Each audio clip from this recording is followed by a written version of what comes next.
What's good, fans?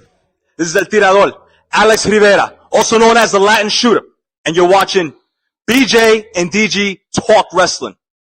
Check it out. Vaya! Welcome back, everybody. BJ here. DG there. I am here? Wow, I actually made it. I'll be darned. What is going on, everybody?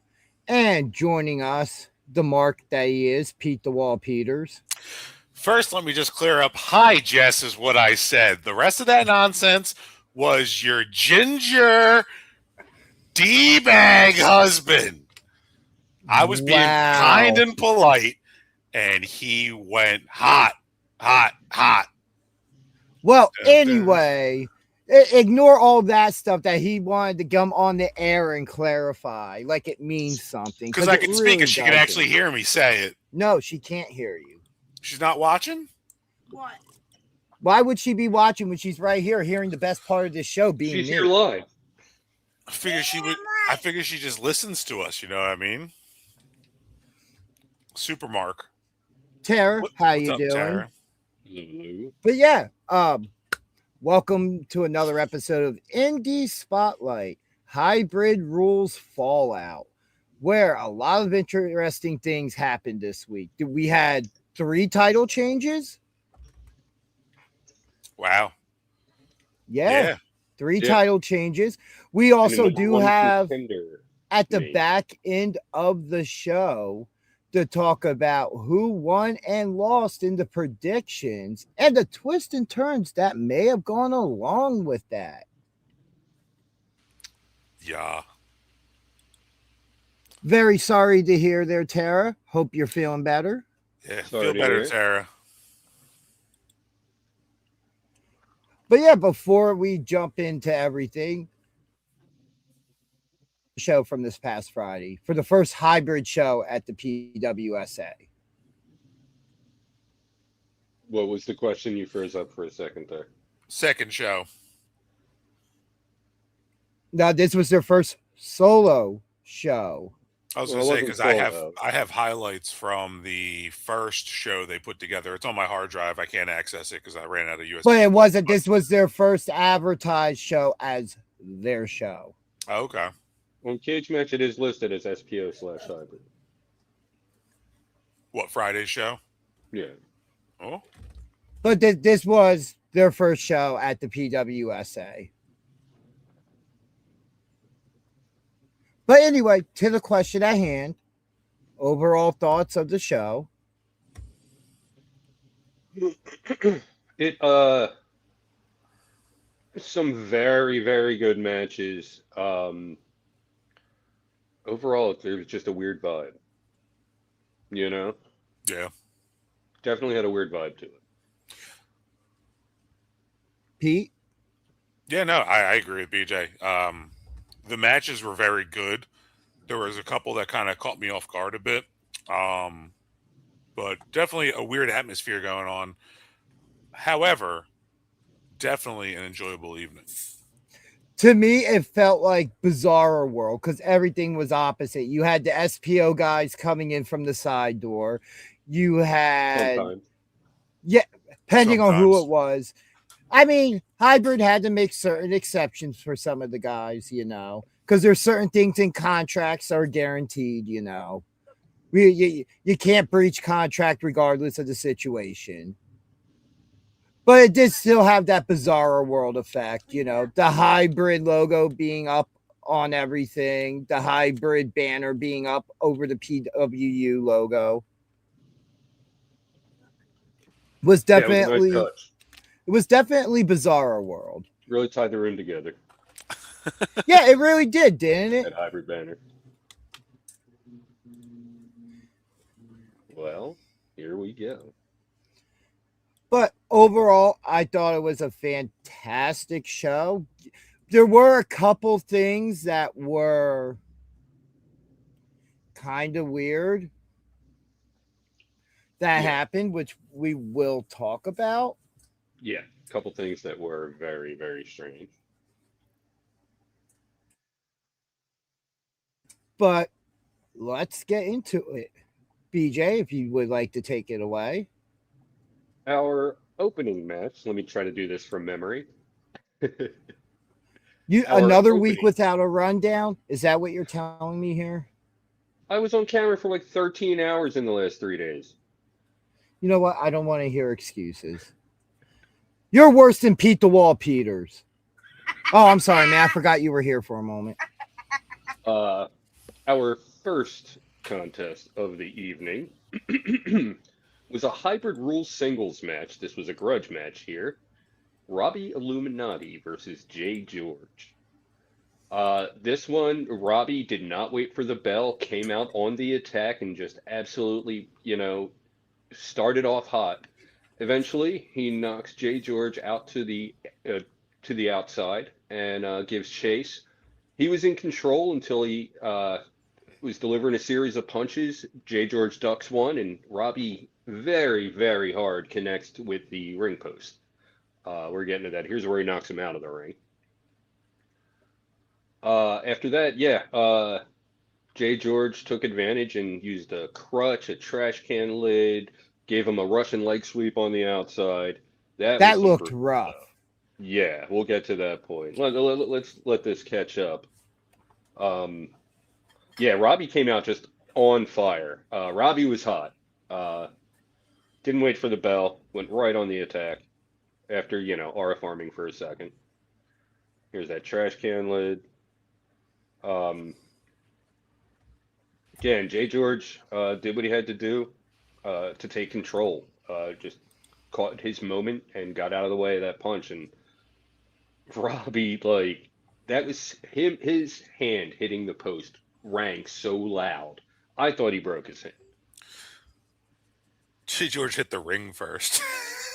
Yeah, he Damn, George, what was that coronation, bud? There's that Russian leg sweep right there you were speaking of. And there's where it looks like Jay. So there's me, and I filmed this entire match. This match eventually, when the time is right, will be available in its entirety on our YouTube channel. I like how you have the shades on with the iPad. Were you double filming?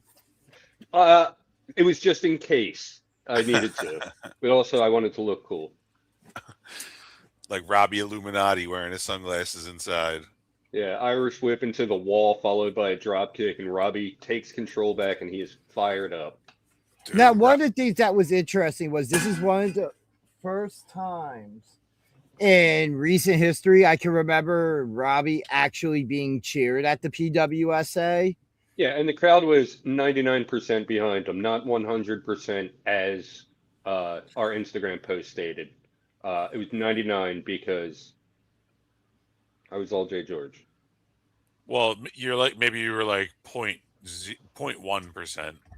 So it was like 99.9. You think there was 100 fans in that place? I mean, I'm just talking percentages. I mean, when we did the final count, there were like 2 million hybrid fans there. Really? I only heard like 4 in the crowd. Yeah, for a hybrid show, man, the crowd was very anti-hybrid. It was, you have a lot of selective hearing, Pete. It's like the people in Mount Holly don't appreciate what's put in front of them, and how hard these guys are working, and just the things these guys like. They have no respect for hybrid. It's a shame. Yeah, absolutely ridiculous. Yeah, back in the ring, and at this point, both guys, it's only been a couple minutes, but just the beating they've taken in such a short time, man. These guys, it's been insane. Is this when he goes for the? Oh, this is when he spits water on me. There you go, and then on Robbie. So eventually, he goes for his knee brace and takes forever taking that off. Manages to get it off, but gets attacked in the process. And one thing leads to another. He eventually manages to use that brace as a weapon against Robbie. So real quickly, what is TVByDemand.com? Mitch Stein's site where all this is also broadcast live and can also be watched in retrospect.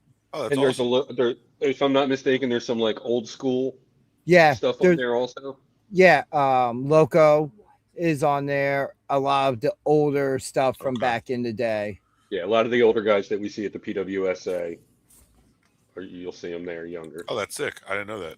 Joe Yo, Hale, how you Joe. doing? What's up, Joe? How you doing, man? I said, hey, Joe. Joe Hale, Here- one of our loyal supporters of BJ and DG Talk Wrestling. We didn't get that picture. What picture? Joe Hale was saying on Facebook he wanted to get a picture with us on the 31st. And we were out Specifically the there after the 31st. show for like 30 minutes. Yeah, right? Well, we were all like hybrided up at that point. But yeah, this was a real grudge match here between these guys. Oh, absolutely. Absolutely. There I mean, was, bottom he's line using- is, Sorry, he's using the knee brace now to choke Robbie. bottom line is, we've seen this rivalry building over the past, 4 months now, since essentially they got back from Vegas. Yeah, since Vegas. And now, like, we finally got this actual culmination of just raw aggression and just anger and hatred inside this ring. And there was a couple times where I was damn sure that Jay George had Robbie. I mean, Robbie really Yeah. took a beating Friday night, but he did not give up. Like, this is the hungriest, this is the most intense, and this is the strongest I've ever seen Robbie Illuminati. I don't know if it was like a one and done, like we'll never see this kind of fire and energy in him again. He just needed it for Jay George, or if this is a new and improved Robbie Illuminati. That's right, Tara. It's ref Jason Feinberg. Yeah, Ref Jason was back in the building. It was good to see him. It's been a while. Which I forgot to mention this in the opening. Tommy Biz being the ring announcer and just running down the refs all night long. Dude, 10 Oh, stars. man, yeah, he was. He hilarious. gets 10 stars, however my head, 10. Dude, Tommy Biz crushed it. Even though he said whatever that. There it is. Even though he pointed at me and was like, whatever that thing is. So now, I think he just missed the chair. I don't think he was going for the chair in that last move. I think he was just like, it was set up. He was just softening up Robbie for what he really wanted to do. But regardless, he should have somehow thrown him into the chair because he ended up paying for it with a nice little drop toe hold onto the chair. Yeah. I don't think this is the last time we see this personally. I think we'll see. I think we'll see this match again somewhere down the line. I agree. But honestly, like, it's for now. Like, it's done. Let's let the dust settle on this. I think this is over with. I think Friday night was the night. We've had so much of this happening and building up. And now clearly Jay George has new paths to focus on, which we'll talk about Right. later. But for right now, that's why I'm coming to the conclusion that I have. I mean, I don't think it's going like I said. I think it could happen again, but I don't think it happens anytime soon. I think that Tommy Biz is the official ring announcer for Hybrid going forward, and I love it. Smartest thing you guys Very could have nice. done. Even though he was talking smack on Skills' gear the 1 week. Yeah, well. So close right there. So close. Robbie had just a little bit of fight left in him and managed to kick out of that one. Oh. Sets up the chair around the head. This, I mean, Written and directed. But That's- who? Jay Yeah. George very methodical at this point. Yeah, this, oh my God, how does this not break a jaw? Yeah, but it was a little long-winded. He should have just, taken the shot. And then there's one Amadeus coming out for whatever reason, getting involved in something that had nothing to do with him. But Amadeus and Jay George clearly have not resolved their beef. Oh, definitely not. But Amadeus Robbie taking picking his- up the win there. Amadeus sticking his nose where he doesn't belong for the first time Friday night. And this time it was actually it worked out to his benefit, and he cost Jay George the match. Robbie got that W, baby. Win number 1 for PWU. Which, thought set the stage for the evening. But I'll tell you what,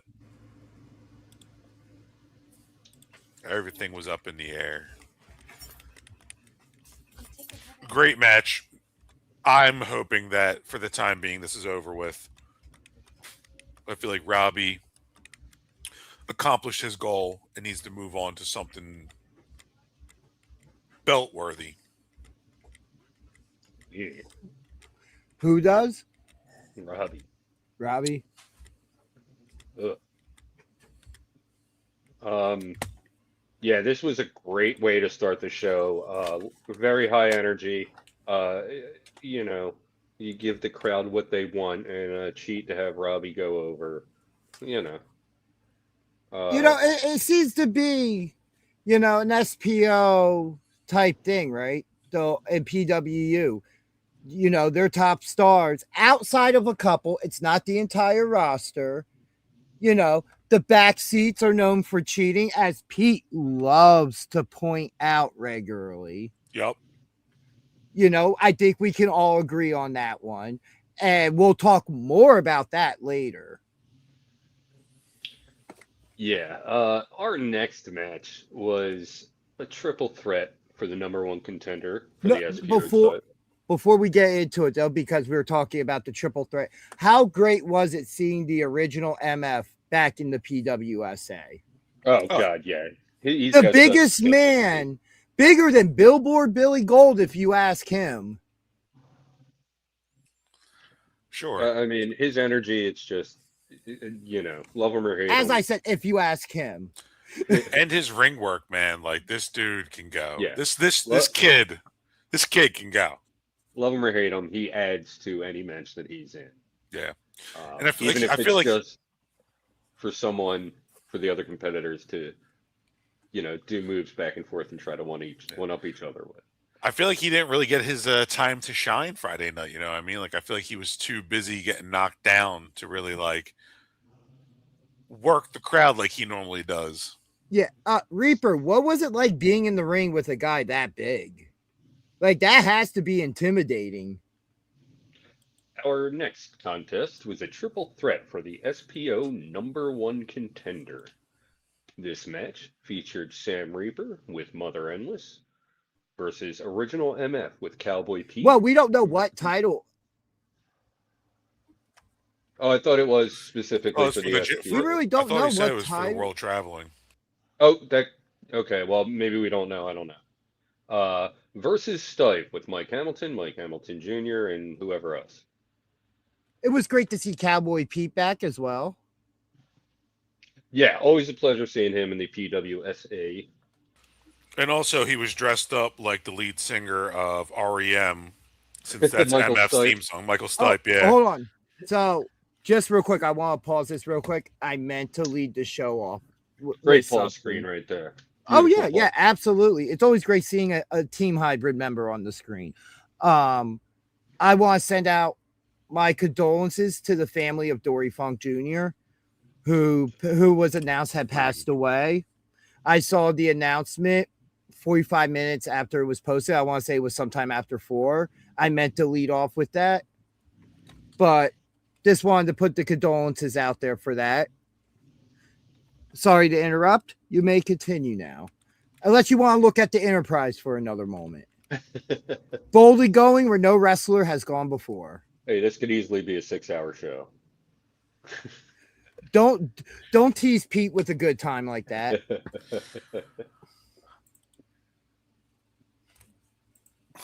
Yeah, I agree, Joe. So this one started out with Reaper and Stipe trying to one-up each other using Original MF, surprisingly enough, as the guy to take the moves. They were just passing them back and forth. Originally, he makes his way out of the ring, and the real match starts. Well, not the real, you know what I mean. we get a little more intensity. Intensity in 10 cities. Reaper fired up as always. There were some great spots in this match. Oh, absolutely. I mean, like, look at who we had in the ring. We had Sam Reaper, who was clearly the fan favorite from the crowd. I mean, that was one of the loudest pops I've heard for Reaper in the arena. And I mean, that place was packed. You know, MF, he got booed, but nonetheless, we know what he's bringing to the ring when he comes in. And I feel like him and Stife are a perfect match for each other. They're both tiny and skinny. So, like, you know, I thought that was going to be quick work for Sam Reaper, but, you know, overall, it looked like they held their own. And Sammy's kind of, look, Sammy's just, you know, they're having a little Here we go. slam off. Here's where they pass MF around and, try to one up each other. It's like, go ahead, Benham. You know, I was rooting for Sammy Lammy on this one. Oops, Sam Reaper. I don't know. That doesn't really have flow to it. Day of the Dead. Well, if you do Day of the Dead, Day of the Dead. But No, that it's so much work. So much work, though. And also, you guys got to be in more tag matches and really put that name out there. Not everyone's aware that you're called Day of the Dead. Right. You Yeah, don't really use it that often. Well, you know, we need the guys in the office and the higher ups to actually book Mother Endless. Well, I saw she posted up, you know, love for our channel. Appreciate you, Mother Endless, for, you know, advertising the graphic. But she was like, oh, great, you know, a review on a show that I couldn't get booked on. So she's bitter. She wants a shot. I mean, I don't know if she still wants a shot. Wasn't she face, supposed to we'll be see. banned from the building?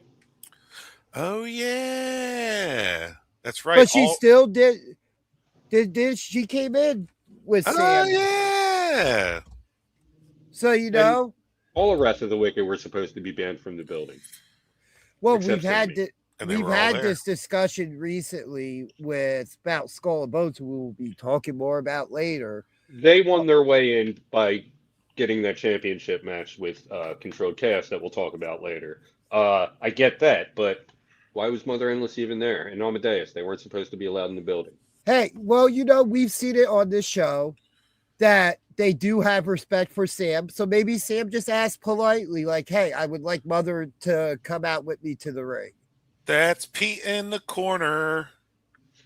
That's Pete in the spotlight, standing next to Endless.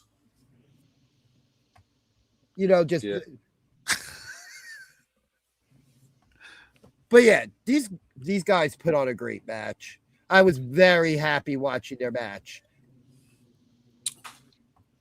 It was a very entertaining triple threat. Well, we're going to get to that. We'll get there. We'll get there.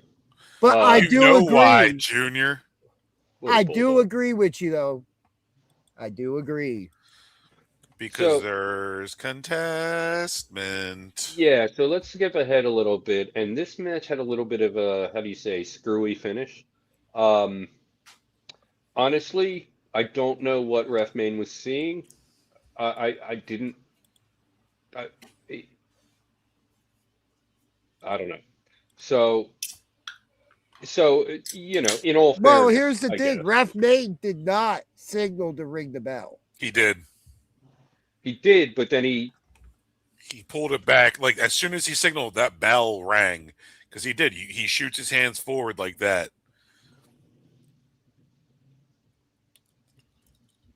I just did the clip for it, so.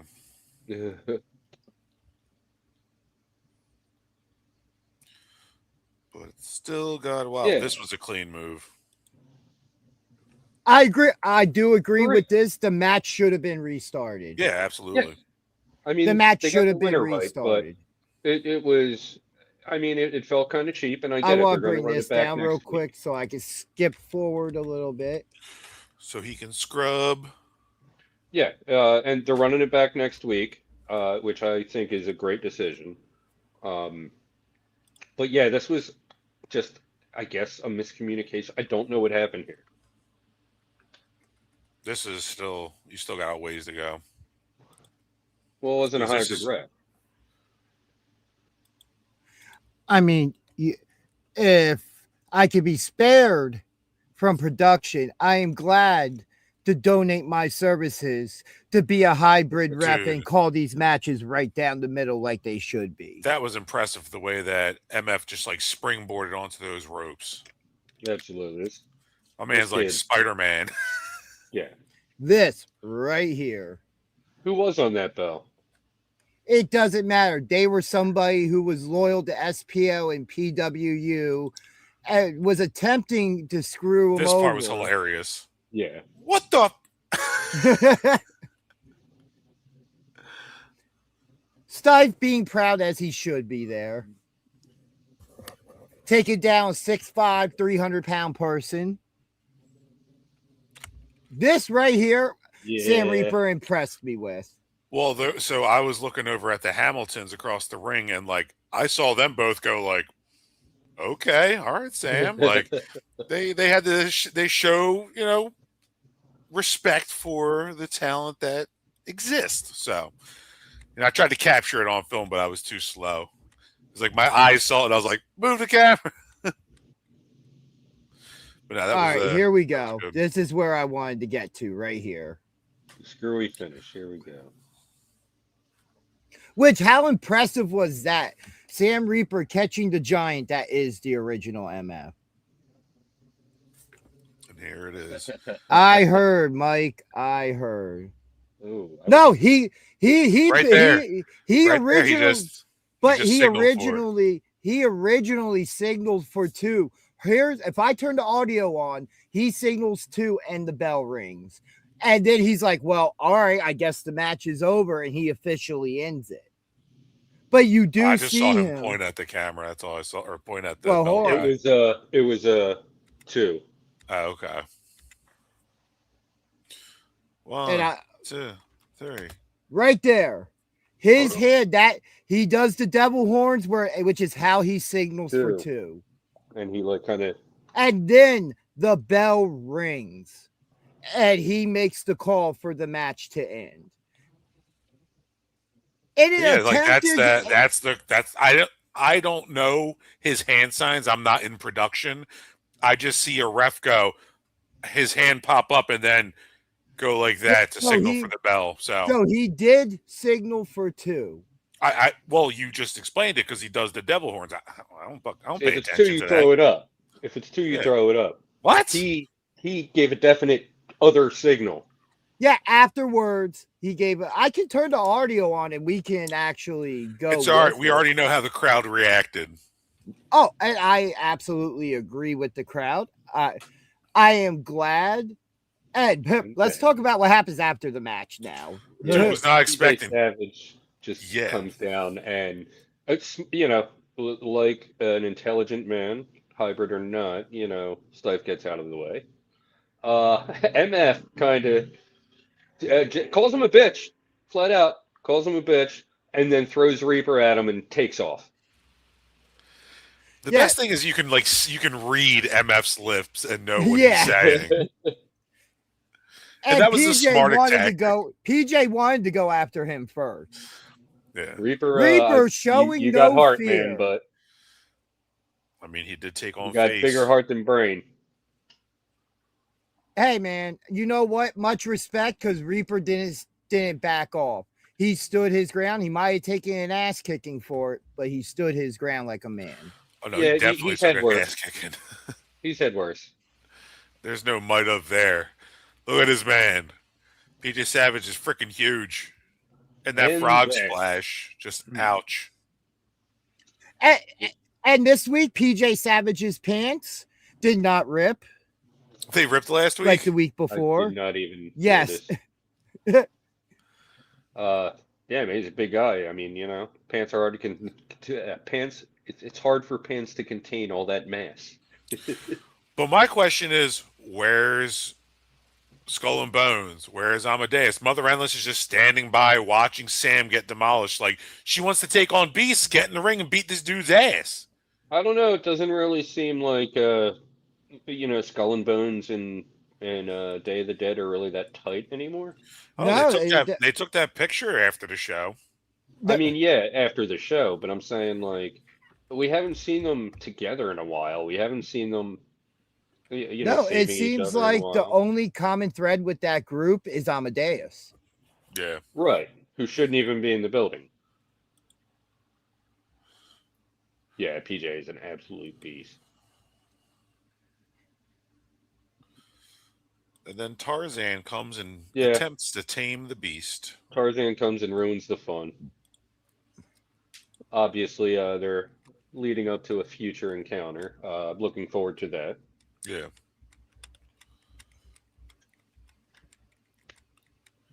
It clearly won't be for the World Traveling Skywalker Championship.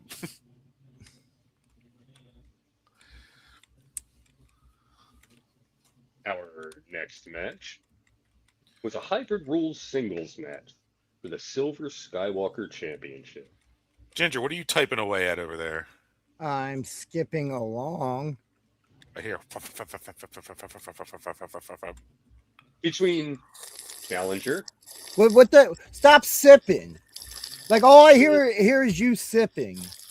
What are you doing over there? That wasn't me. That was Joe Hale. Damn it, Joe. How did you hack into Pete's audio? I gave him the link. You Mark. between Challenger, Billboard, Billy Gold, and Champion, Declan effing Grant with Hybrid Guys. The greatest Not- PWU Skywalker champion of all time. I've decided I'm not going to list off Hybrid Guys' names. Look at these marks in this panel over here. Marky Mark and the Funky Ginge. But yeah, what? Championship chop. You can't call it a championship chop anymore. Sorry. A nice chop from Billboard Billy Gold. Oh, these chops that he was cracking on Declan all night long were beautiful. Now they it's were just a so top loud and resonous. Now it's just a top contender chop. Yeah, pretty much. I call that chop the gold standard now. Like that's just I actually like that. because anytime you get into a match with them, it's a standard to get chopped by Billboard Billy Gold. The Billboard standard. Yeah, there it is. Not but love for Billboard Billy Gold though. I have much respect for him and what he's accomplished at the PWSA. No, Billy Man, yeah. BJ, you should PJ, we might be on the same team, but you should probably one teammate to another choose your words very wisely going forward. No, I was just gonna say, like, great guy, you know what I mean? On my birthday, he was one of the first people at like 8 a.m. to message me. You know what I mean? Like, good dude. I'll always root for him, but in this case, he's going up against Hybrid. And if Billy works a little bit harder and gets a little bit more of a killer instinct, I could put a good word in for him. He could, he might be able to get in with Hybrid. You can go find a cliff. It's not going to be right away, man. There's going to be some like initiation period. You ain't getting Billy, man. Billy's got too much pride.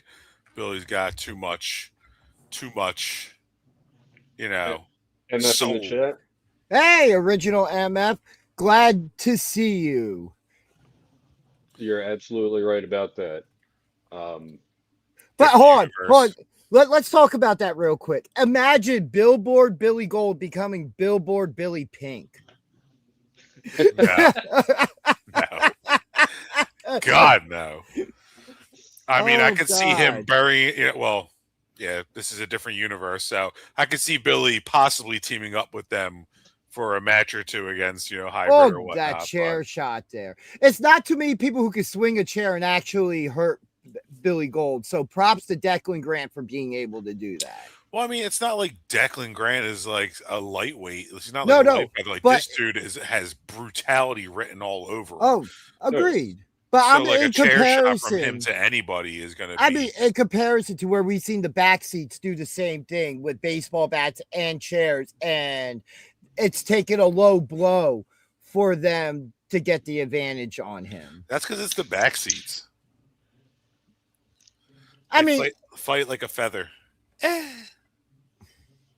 I will say this, and we'll be talking about later. Tommy Grayson did not fight like a feather this week. You're absolutely right. That's why he was my pick in that match. But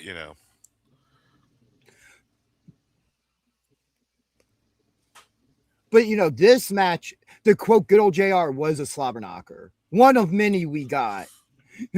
One of few we got through it the took night. 4 members of Hybrid to take down Billy Gold. But like as MF said, where was PWU? Where was Spo? Nobody was out there getting Billy's back. Where was everybody? Where was Pat? Where was Sammy? Where were you? I know you were, well, mending Sammy some just injuries. got destroyed. He should have been back out there. No. Where was he's dead already?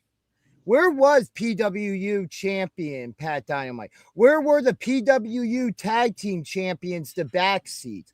Who were the ones who called for them to become a team? Yeah. I mean, even go ahead. That just goes to show the lack of unity with PWU and SPO. I mean, it's going to be their downfall. Like Hybrid is together. Hybrid is a unit. You know what I mean? These guys got to get on the same page if they're going to stand a chance. I mean, look at what happened to this guy. That Gold Rush, though, was so powerful. It shook that ring. Well, I didn't want to get chopped by 3 guys from Hybrid. I mean, I wouldn't want to get chopped by anybody.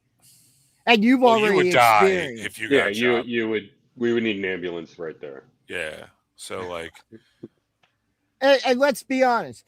The only 2 of us on this panel have taken a move from Billboard Billy Gold. You took the championship chop at the time, now the top contender chop.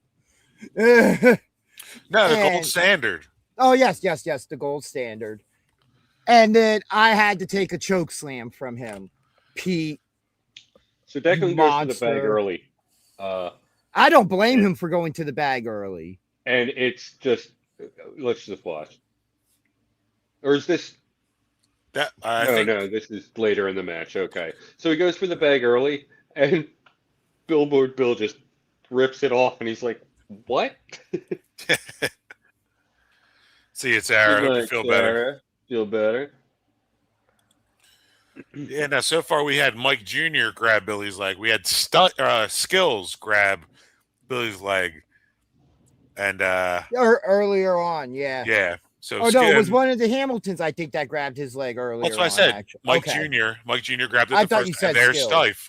Well, Skills did too when Billy was in the corner leading up for that Gold Rush. Stife holds his leg. Oh, beautiful maneuver. See, I missed that shot, and I missed that shot. I know he got hit with the title. Yeah. And Danny was in my way. Yeah, blamed it. Well, we'll be talking more about Danny later as well. I couldn't see, like, when Billy went into the chair. I didn't know Mike Jr. hit him with the title. Jeez. Yeah, Hybrid needed to cheat to beat Billy. How is it cheating when every match was Hybrid rules? All right, then don't give shit for Amadeus coming out and interfering in the Jay George match. All matches are Hybrid rules. But all I'm saying is it's become more of an MO in their situation, and that SPO feels like they have to do that to where Hybrid proves their points after the victory. Bottom line is, though, Hybrid needed 4 guys to beat 1 man. 1 Billboard, Billy Gold. And sure, he got the L. He didn't get that title. But like I said, took 4 people and a belt to the head. Yeah, it's just a real shame that nobody wanted to come out and help him. I mean, I think he's a good guy, but I guess not a lot of guys in the locker room do. And that's the situation. That's the bigger story here. Not the fact that Hybrid did what they had to do. The fact that there was this call for unity and Billboard Billy Gold had no backup because he's being backed up by his best friend, Pat Dynamite, all due respect. But then they have to team with the backseats. Who any other time, any other match, they would interfere in for each other with somebody who's on the same page as them. And here's the thing, which I don't know if it's too early to bring it up, but we know that Pat's in the building, and so was another guy. So, like, I'm surprised neither of these gentlemen came out to Billy's defense. We knew they were in the building. I knew Pat was in the building because I had seen him. But the other guy I didn't know was in the building. But I'm surprised that neither of them. It really is Disappointing. surprising. Yeah. Yeah. Like if you're going to make a call for unity, as I made the challenge for anybody from them to come on this show and give their message out there of why they need to team up. And then we start getting these moments of people teaming up. And for what? For you to have an opportunity to bring your belt back home. And what do? You leave Billy out there by himself? You know it's a hybrid rules match. You know that hybrid's going to be out there representing. Send help. Yeah, part of me wonders if it was a hit job. Like, is this an idea that there's possibly that Billy was being set up to fail? And that's what I'm saying.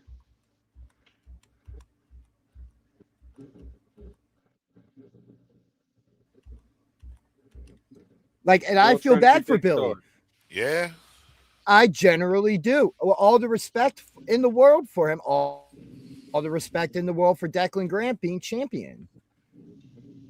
But why are you going to make a call for unity and then not be there to back up your teammates? Unlike Hybrid, who, regardless of how they won that match, we see the unity. We see that even if there are personal issues, they are set aside. You're breaking up a bunch. I mean, look at this show. Hybrid's been on here doing what they do. We gave an open shout out to anyone from PW or SBO to come and say their piece. And I got to say, there wasn't much of a response to that.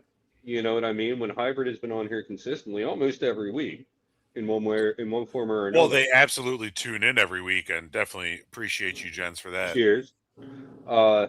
Yeah. I mean, and I look at the analytics. All the shows that have Hybrid, members of Hybrid on, numbers are through the roof. You know?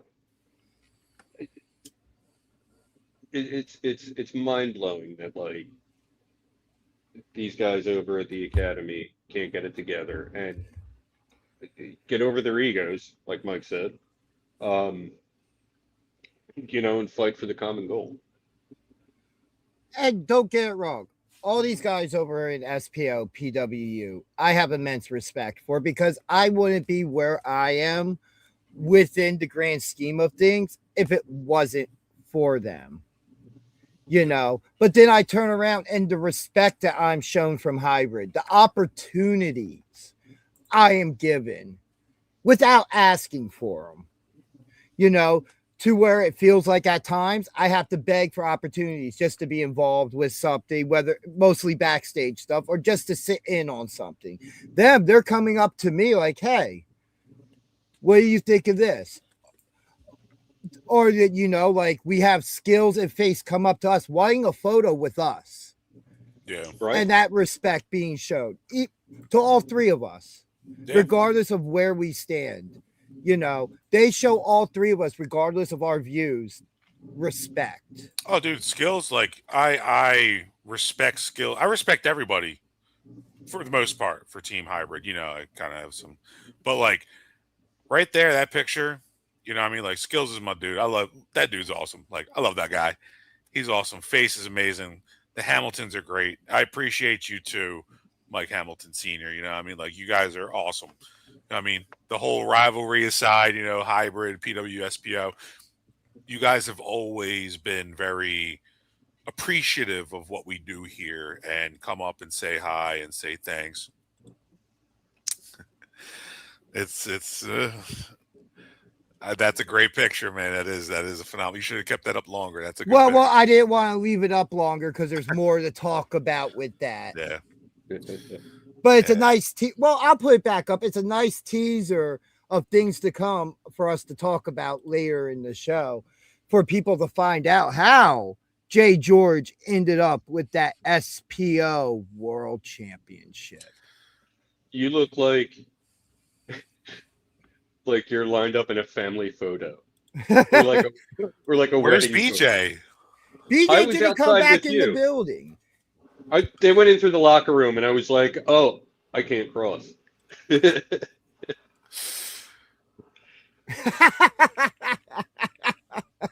Nope. Nope. I'm still PW, SPO, man. I still got my guys in there. I Look. appreciate Hybrid. They're amazing. They're awesome guys. But, like I said, it all started with SPO, and that's where my allegiance And is. I respect that. I respect that 100%. And The only way I would ever jump over is if Gold went. That's just the bottom line. That's my guy. That's who I have Like I my said, trailer hitched to. Like I said, if it works a little bit harder, and he shows a little killer instinct, I can. He doesn't need it, man. That dude's gonna be if his Billy own Gold rail. jumps ship, that is a momentum changer. Yeah, To be exactly. perfectly And honest, that would be that moment where I'm like, I go where the man who named me goes. that is true. And again, we might banter on this show, but it is nothing but respect across the board for 100%. everybody, Yeah. for everybody in this ring, regardless SPO, PWU, hybrid, whatever. It is still respect in the end. Yeah. SHP, super, Sean Henderson sideshow, Pro. like whatever it is, like everybody who steps foot in that ring. Yeah. All right, so where were we at in this? But yeah, moving I on. lost track. Our next match. Oh. Our next match for the World Traveling Skywalker Championship. JJ Smith defending against Sam Adams with Mike Trash in his corner. What an absolute banger. So, it's a heel versus heel match right off the bat. To me personally, Adams feels more heel because he just trashes the crowd. This was a hello. We got Rick. 8-bit pixelation. Oh, here we go. Hold on. Rick Blade. BJ would like you to come on this show as soon as you can to explain your actions from Friday night. So before BJ decided to go all heelish and call you out, I wanted to respectfully do it for him. For you are a legend, and I still have respect for you. And I've got nothing but love for Rick Blade. Yeah, so your classic heel versus heel match here. No one really was able to get over with the crowd. Like, no one got cheered in this, One person did, and that was Mikey G. Well, yeah, who wasn't even in, who was No. supposed to be in the match, but He wasn't able to. He suffered an injury during training. Get well soon. Absolutely. Mikey. But there was chance. He got chance. He was like, Mikey. Mikey was the most over person, and he wasn't even in the match. He was like front row. There's me. There's his parents, and he's like on the other side. So we were chatting a lot during the show. Tara, doing it again. We'll get there. Well, for you, Rick, I will play something real quick, just for you. Shut up, Tara!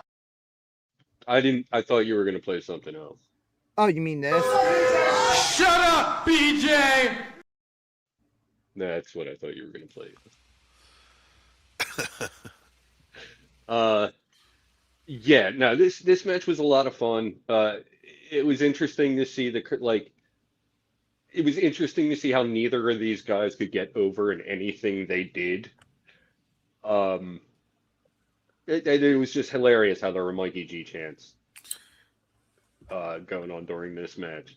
I feel like this was a very active crowd, though. Like everyone was booing them, like both sides of the aisle, but like it just felt so.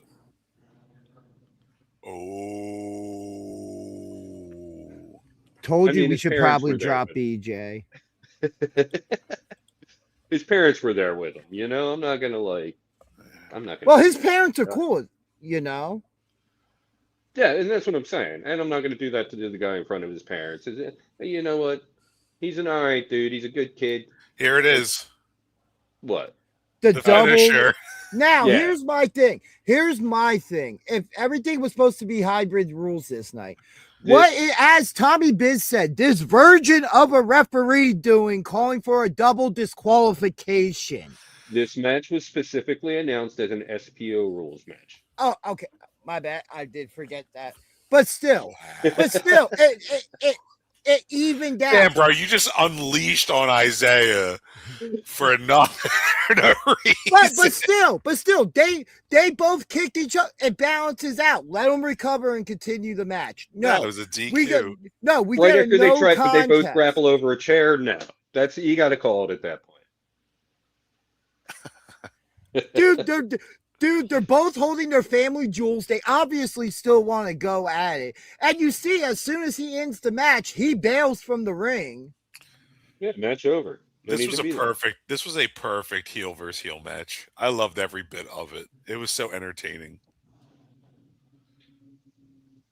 I mean, that is true. But he didn't steal Mike Trash's megaphone. There were a couple times I was looking over at him like, you gonna make a run in?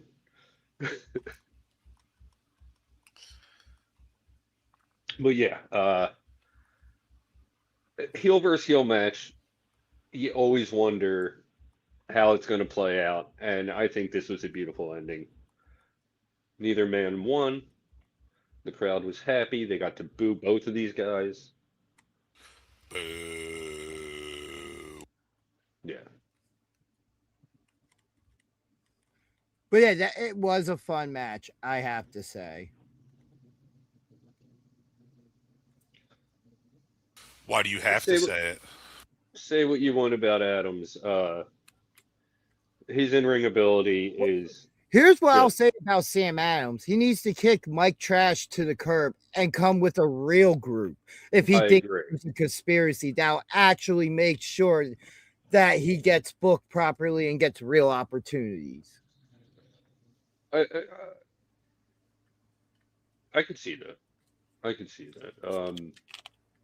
Sam Adams doesn't need a team. He doesn't need you. But he could do better than classless Mike Trash. Can he? Trashy Mike Trash. Yeah, like the guy. What has he done for? What did he do for Alex Rivera? Nothing. He know what he did for Alex Rivera? He lost him the SPO championship. Exactly. Yeah. Yeah. What has he done for Sam Adams so far? I mean, what has he done for anybody he's ever like Rulo? What do you do for Rulo? Rulo left probably because of him. Let's be honest. We've seen Rulo once since all that. Exactly. That's what I'm saying. Right. Like, you know, and you know, and on commentary, it's like, oh, God, now I got to watch this on mute when I'm watching it back. Whenever he was on commentary, I wonder if Mike Trash is actually Sam Adams' like grandfather who has dementia, and he just like brings him to the ring just to like, all right, Grandpa, we're gonna go out there. We're gonna keep do an this eye thing. on him. Yeah, it's to keep an eye on him. Exactly. He's got a GPS tracker in the megaphone in case he loses him. But oddly enough, that megaphone doesn't leave the building. Good. That thing should not be allowed in public. It shouldn't be allowed in the building, honestly. That thing is it's the worst thing in the PWSA is that megaphone. Especially when it gets left on a sound for 15 minutes. Yeah, that thing needs to go in the mic trash. I don't...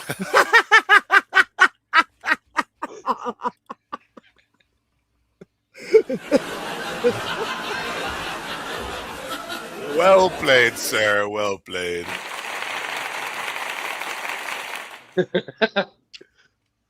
I wouldn't trust him with my money. Dude, no. He needs to go back to cleaning the bathrooms. I don't know, man. You might be able to get like Adams 6 hot dogs for $2. You've seen the guy's wardrobe. I wouldn't trust him with my money. Let's look at this in an overall bigger picture. Tommy Biz has been doing his own thing lately. He hasn't been with anything Mike Trash has been doing. Right. You're right. Yeah. However, They if you heard did. that intro, the intro that he gave Sam Adams and Mike Trash, he called Mike Trash the best manager ever. Greatest manager ever. Yeah, how much did Mike Trash pay him to say that? Exactly. Probably slip him 50. Oh, absolutely. Yeah. No, he slipped him a $5 bill, a hot dog, and a handshake. Let's be honest here. As So he ruthless doubled his as pay. Oh, sorry. This was a hybrid show. Never mind. as ruthless as Tommy Biz is, yeah, he took it very easy on Mike Trash and Sam Adams. So yeah, he had to have been paid off. Because he even had jokes on Billboard Billy Gold when he came out, which he really did hold back a lot of the time on joking on the competitors we saw as compared to the referees, where he just let loose on the refs. I want to see a night where he just lets loose on everybody. Call it like the roast.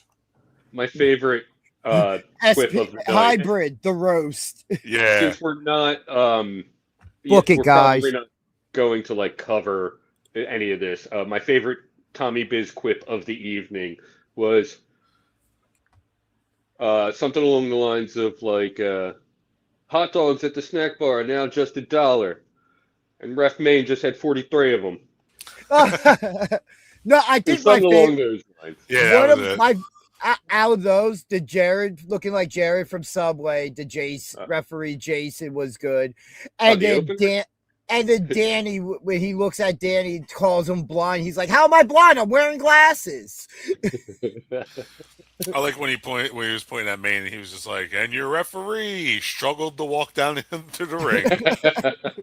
And if you're wondering, you want to hear all these, our esteemed colleague here, Pete the Wall Peters, actually put up a highlight video on the BJDG Talk Wrestling Instagram where you could see all these highlights of these quips cut together into one nice little package.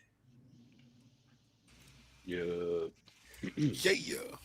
But moving on to the next match of the evening, Next from up, representing Hybrid, Alex Rivera taking on Ryan Redfield, which was personally a match I was looking forward to. yeah, Alex with Team Hybrid in tow in this one, and it started off the same way that almost every Alex Rivera match starts up.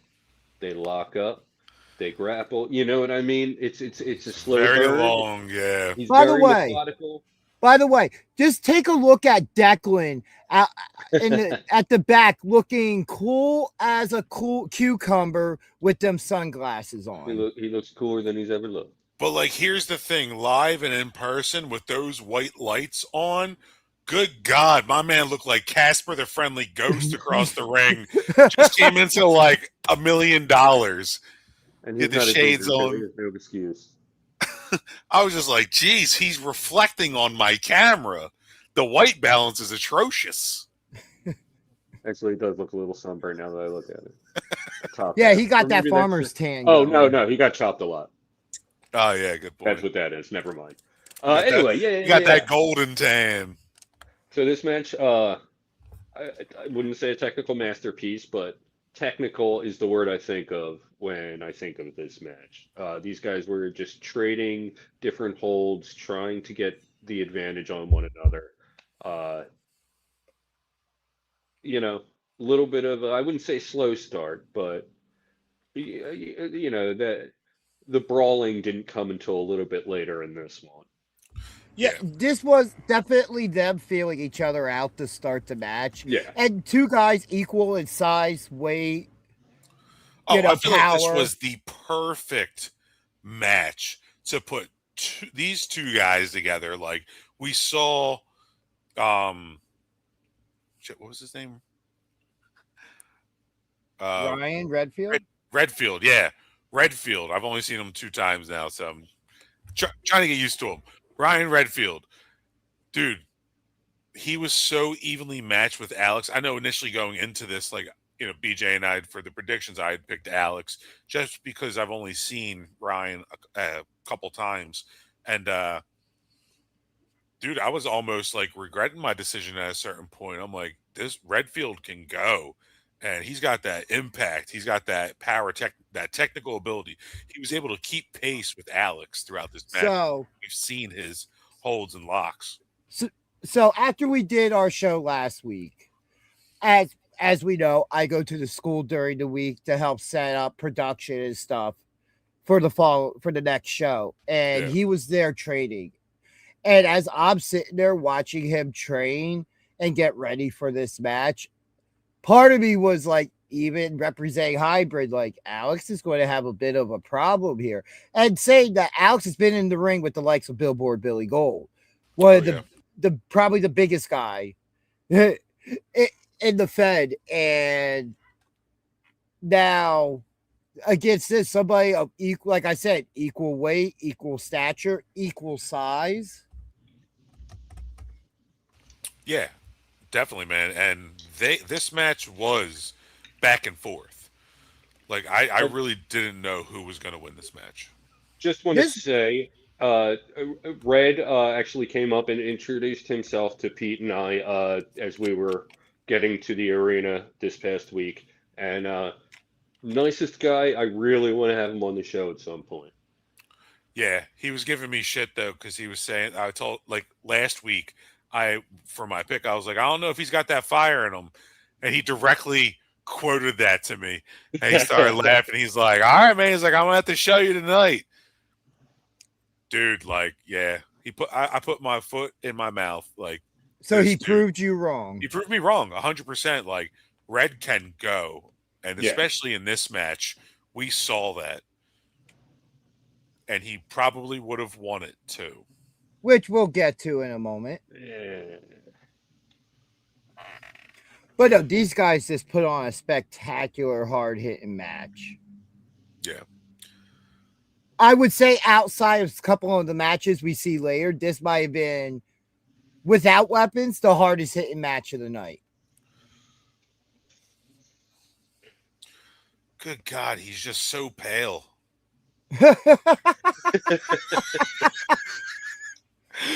Oh yeah, and I'm sure you're just a bronzed, perfectly.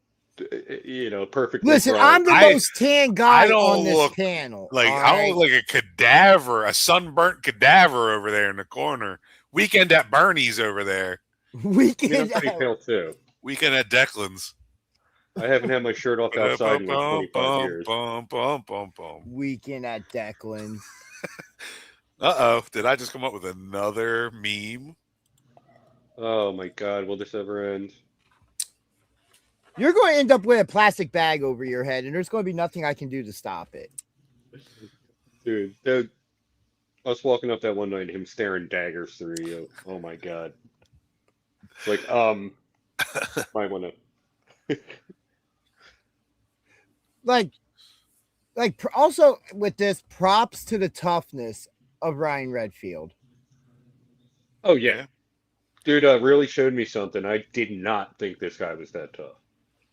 Yeah, because the Billy match wasn't this intense. Like, it was a great match, but that was more of like meat slapping meat. You know, I mean, it was more hard hitting, more pulverizing. Whereas this was, like you said, started off very technical and went into being a beat 'em up style match, but then it kind of kept, hitting that back and forth. Hey, right. Hey, great to see you, brother. Great to see you. Cheers, man. BJ, you did 100%, man. BJ just said he would love to have you on at some point, so I would love to schedule you to have you on in the near future. Also, I just had a request from somebody's highlights we've already talked about, wants to come on the show. Uh-oh. So I will be sending that link to them momentarily. All right, well, let me go grab a beer because I'm running low on this one. So, BRB. All right.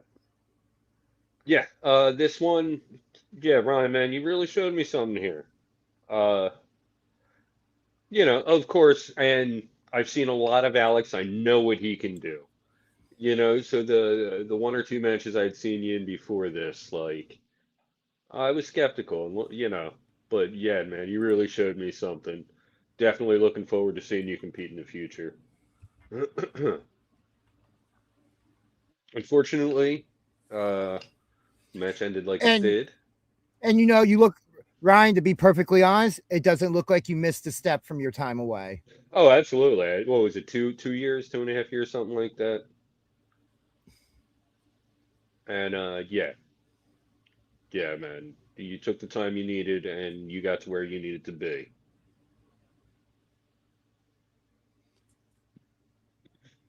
But but To boy, your hiatus. Okay. the slugfest that this was.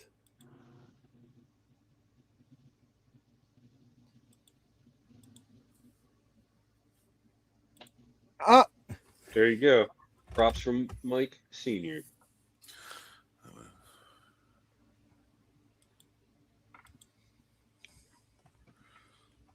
this was the type of match I thought would get when we talked about it last week. Yeah, absolutely.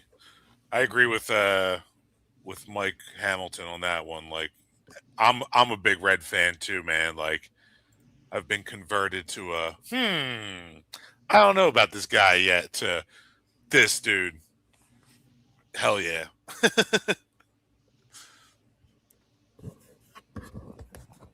Yeah, just the beating he's taken at this point in the match, and just still going. I definitely look forward to seeing what is next for him. Yeah. We didn't see that lariat connect, right? We saw Alex dodge it a couple times, if Yep. I'm not mistaken. I do not want to see what happens if that lariat connects with somebody, and we may have seen it already at the PWSA. Whoa, that was loud. Oh, the spinning Uranagi there. But I would Not love to have seen. Oh, sorry. go ahead. I would love to have seen what that spinning lariat would have done to Alex. Yeah. Not that. No, Which is a Alex could very have handled equal it. move to Alex's spinning backhand. What was that, BJ? You want to see him get that hit on Alex? He could have handled it. That You spear, know, though, man. That spear. he just didn't get to that point. It's a. I can't believe he kicked out of that. Oh, okay. Fair enough. Oh wow. I will look into that. Yeah, absolutely. Because we've seen what Manders can do. Yeah, one called Manders is a beast. Goes for the package roll up. I noticed, like, And there he finally hits it. right. Notice, like, when Hybrid And is is this that worried moment? about- Yeah. Oh, What here is we this go. bullshit? What do you mean? Danny tweaked something in his shoulder. It was his You other know? arm. Wasn't he the one he was counting with? Hey, he had his he was weight supporting on. a lot of weight with that arm.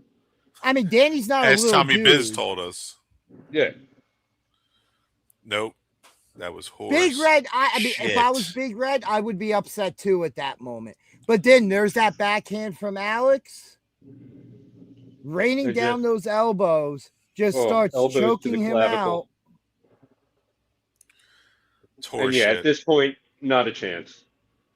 Not a chance. Once Alex has beaten you down to that point and locks in that sleeper. Oh yeah, And- shaking hands with all of Hybrid. And Danny doing the right thing. And joining Team Danny can go to hell with a Hybrid. lot of you.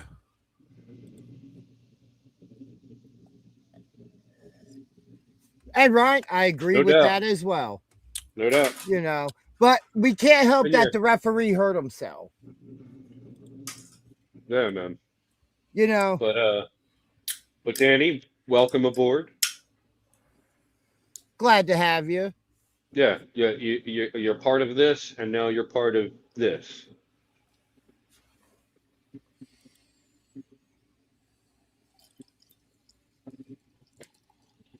That's why I chose the shirt that I did tonight.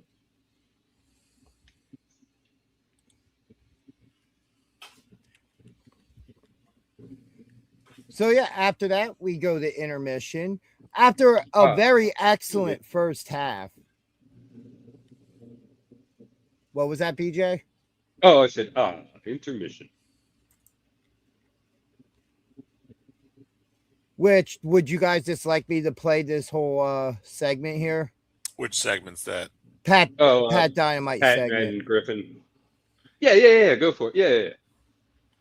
All right, I'm just getting there at the moment.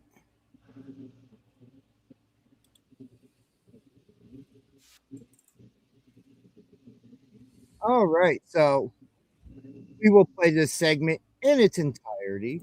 Everybody enjoy, and we will discuss afterwards.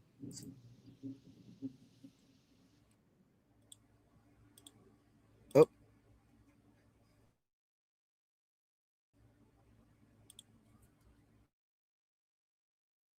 I would love to wrestle them. Listen to this crowd here.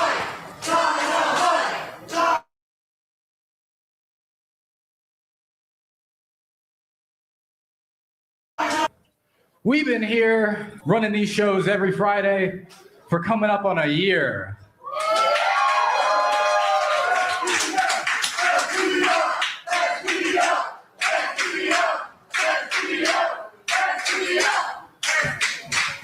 And it's made me go back.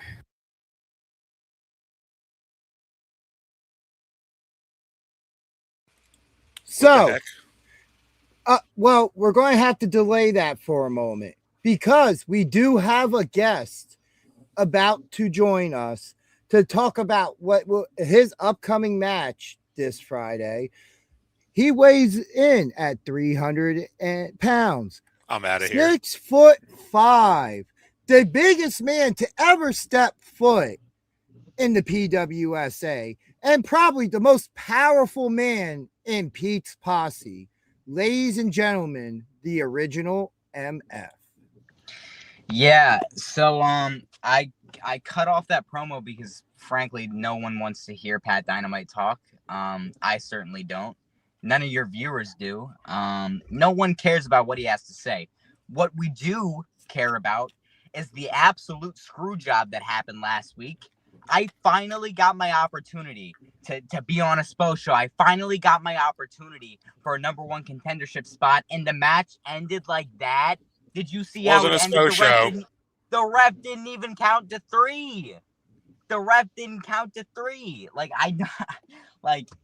whatever. And you cut me off. It's not a SPO show. I don't care. It's the same thing. The same building every Friday. I am like beyond livid right now. You guys know how hard it is for me to get an opportunity. You guys know how hard it is for me to get booked anywhere.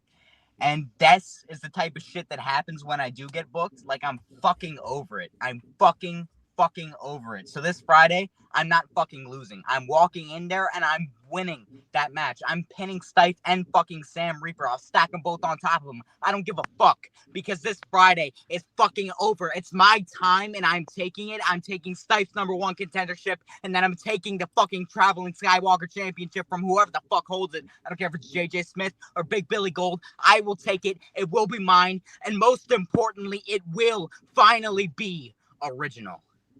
Fuck you guys.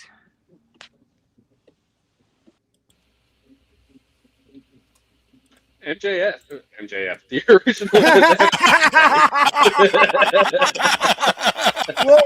Whoa, wow. Just real quick, very powerful words coming from the original MF, which I will pop up that graphic now. Because of that finish, there will now be a rematch this Friday with the original MF taking on the Speed Demon, Sam Reaper, and the Enterprise Stife. And I agree 100% with everything he said, except for that he is going to win. Yeah, we saw passion in him. It's a lot more passion than we saw last Friday night. You know what I mean? I'm loving the fire. Yeah. It's almost like he's auditioning for hybrid. Why you gotta bring everything back to hybrid? Hey, man, I'm just saying, you That's know, what this in show's one all universe, about. hey, in one universe, he's Pete's posse. In this part of the multiverse, he would perfectly fit with hybrid. He's still Pete's posse. He came out with Pete Carter with a Pete posse. Hey, the Italian tank would fit well with hybrid as well. So would Brian Murphy. Who's Brian Murphy?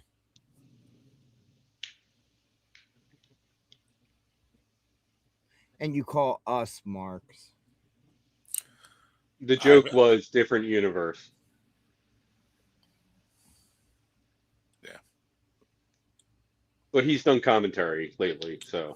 It's been a while. It's been a while since we've seen BM at the PWSA. I did see a match announcement for the Mawa universe. Yes. Pat Dynamite and Kid Legend will be facing Brian Murphy and the original MF in September in tag team action. Yeah. Oh, damn.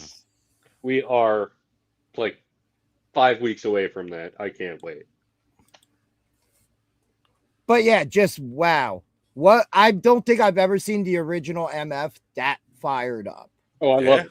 I love Absolutely. Hope to I see love more that. from him. Yeah, win the love that energy.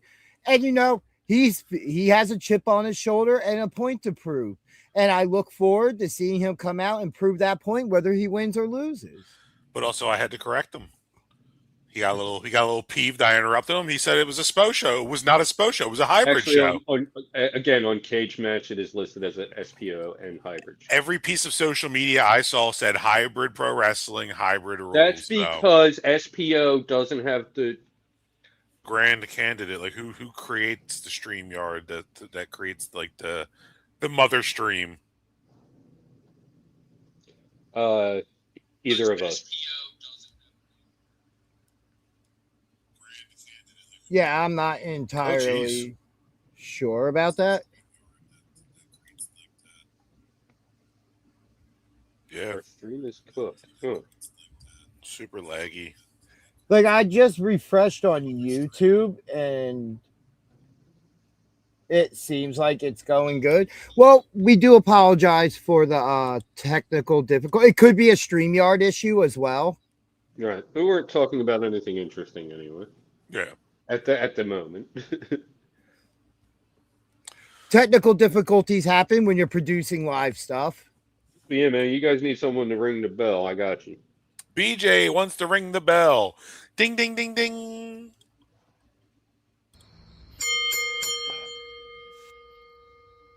I'll just listen to that multiple times every day. Just make sure you A, hit it loud enough, B, hit it on time, and C, hit it on time, because for some reason the past couple of weeks, the ref calls for the bell and people just don't know how to ring it.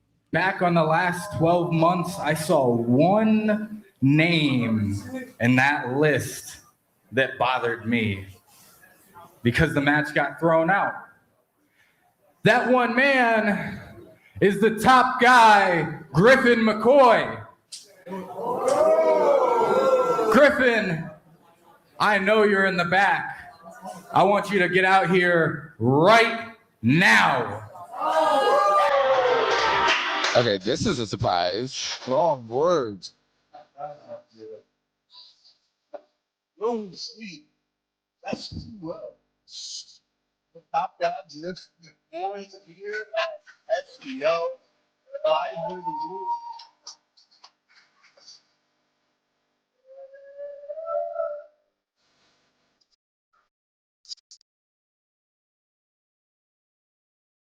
You know, Pat Dynamite, always a fighting champion, calling out Griffin McCoy because they have unfinished business and he wants to settle that score. That's a nice show of respect there. Isn't it nice when you can show respect to your opponents? I mean, I just love doing that.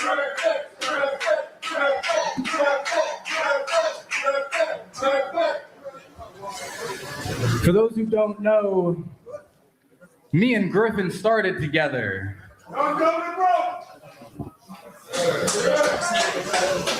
We've been doing this for like 10 years now. We've been backyard wrestling together for like 15. Griffin has always been my biggest rival.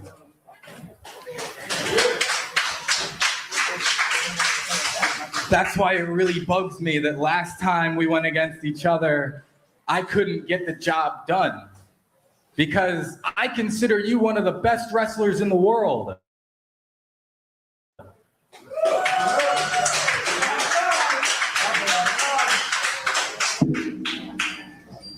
But I couldn't get the job done. So what's that got to say about me?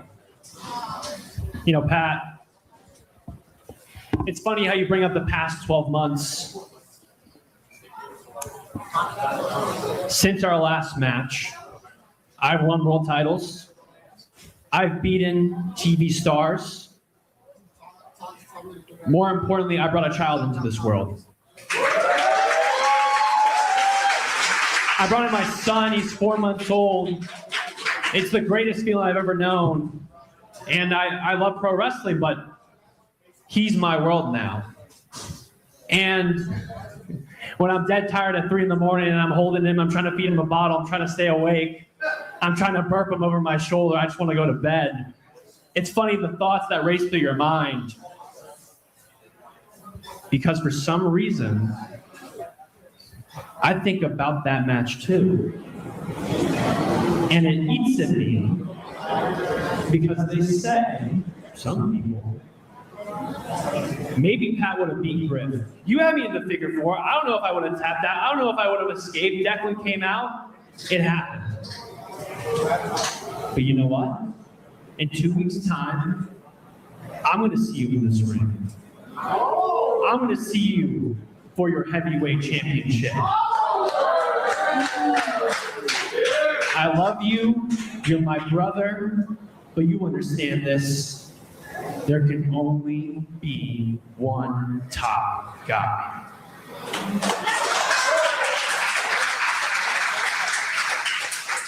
Do what you have to do. Get a good night's sleep the night before. I will put your ass on top guy time.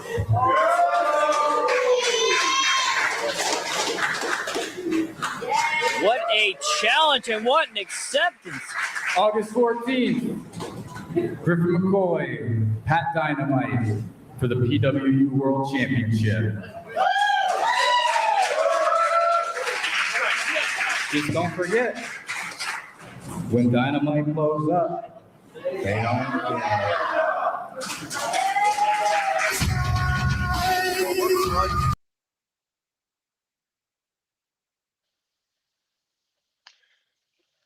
Why was this on this show? What do you mean? How did Pat Dynamite and Griffin McCoy manage to get time on this hybrid show? I think more of that Pat Dynamite was granted time and Griffin McCoy was able. Dude, it makes sense. Unless it's an SPO hybrid. I mean, we saw one SPO match. You know, like, hey, hybrid. We did let's look at it like this. Despite the war going on, hybrid was still willing to share the spotlight. Let me guess, I cut out there. Yeah. Maybe you're Wow. the problem, Ginger. Maybe it's you. It's you and your background. No. It was just a server glitch. We're fine now. Oh, really? Good. Viewership is back. Yeah. We But were down to like 2,000. We got back up to 9,000. So okay. Yeah. Let's just call it how we see it. Hybrid, even though it was their show, they were kind enough to still share TV time with the PWU World Champion and allow it to happen. It's not a matter of how did they get on the show. It's the fact that, like, hey, you know what? We're here. It's our show. No. But we're Shouldn't have still happened. sharing the spotlight. Unlike people in SPO and PWU, where hybrids had to fight for their time, they're still showing the respect and sharing their time that we could have gotten something else with. We could have gone right to another match. Well, I mean, there was already 10 on the card. Yeah, that's fair. They shared the spotlight.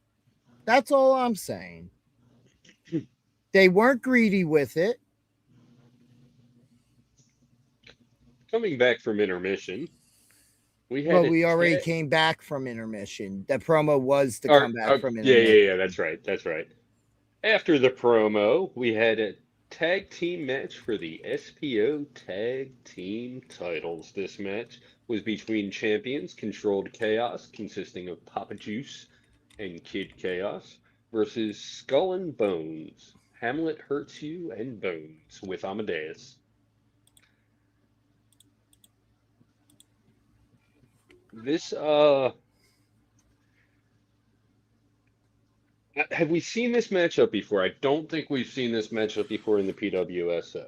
I think we saw it once. I don't remember. And I think it was a multi-team match at Yeah, that. I feel like it was like an 8-man or something. Yeah, I feel like we have seen them with once. JJ before. Smith and No, I maybe- thought it was like Controlled Chaos and like and JJ Billy Smith. and Pat versus Wrath of the Wicked. Oh, maybe. Okay, I remember JJ Smith being oddly placed in a match against Wrath of the Wicked. Like, But it we've was seen so like a much wrestling in multi-man. that building. Yeah, it was like Mikey G and Sam Adams and no, I'm making that up. I feel like we did see JJ Smith in a random like multi-man tag that he had no affiliation to. But that's not what we're talking about here. We are talking about Controlled Chaos defending their titles against Wrath of the Wicked, more specifically, because I don't even know if Wrath of the Wicked is a thing anymore. Skull and Bones. It's a fair assessment. We haven't really seen much of a cohesion amongst these guys. All I know is Amadeus hates hybrid, and Skull and Bones,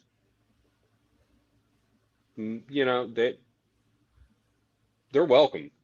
Like they're welcome additions to hybrid at this point. So if they want to ditch that loser and jump over to this side, We welcome it. Yeah, absolutely. I mean, hell, Hey, I would George, love to have got the it. best indie tag team in Controlled Chaos with us as well. They're a little more nomadic, a little more roguelike. You know what I mean? They're just all over the place. They're making debuts in every promotion right now. But boy, was this an amazing tag team championship match. Yeah, Juicy Another Blues. one on the card for me that was bullshit.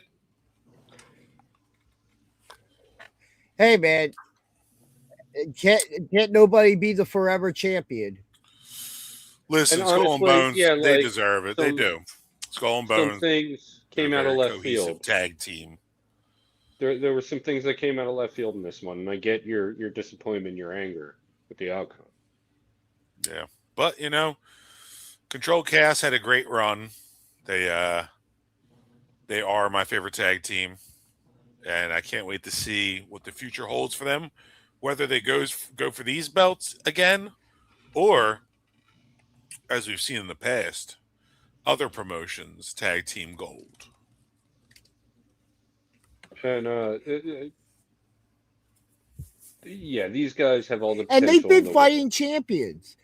Absolutely. 100% Yeah. fighting champions. They just took on Busted in the Like Frame. nothing but respect. Yeah. Yeah, for the GCW tag belts, which those would look mighty purty around their waists. But the big And that was an story- amazing match they had with Busta in the Brain. But the big If story you haven't coming out. seen it, Oh. that match is in its entirety on the Control Chaos YouTube page. So go look that up. The big story though comes toward the end of the match. We get run-ins. We get High Fashion as well as Primal Fear. Yeah, I was going to say, I was going to get there. I wanted to show some of the match action first. Sorry, I'm High moving. Fashion is also on commentary at this point. Right. Hamlet Hertz looks like a genie from a '90s like kids movie. Yeah, like you just pop out and be like, Yeah, didn't he play "Can I Kazam grant you or wishes?" Shazam? Exactly. Look at those pants. Have you not? I am Shakespearean genie. If you can quote me, Romeo, Romeo, I will grant you a wish.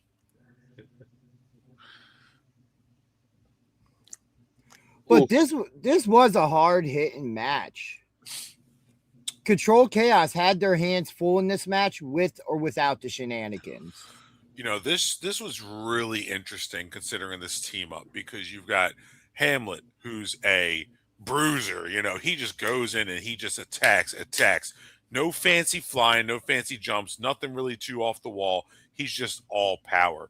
You got Bones, who's just straight speed and just An unorthodox maniacal. maniac. Yeah, unorthodox moves, crazy submission holds that I've never seen in my life. He's executed. Exactly. Then you got these two who, honestly, like, as pissed as I am that they took the titles, I don't mind it because they have been one of those tag teams that has made a name for themselves in the Pro Wrestling Star Academy across multiple divisions. Hamlet just stole Mikey's chair. Mikey with a boot on his foot. Jeez. And then, I mean, you've got Control Chaos, who we know they are all speed, all attack, straight from the Red Dragon Dojo. Like, this match was perfect.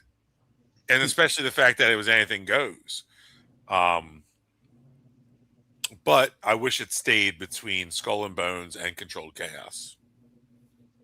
Yeah, I'd like to see this play out in a fair setting.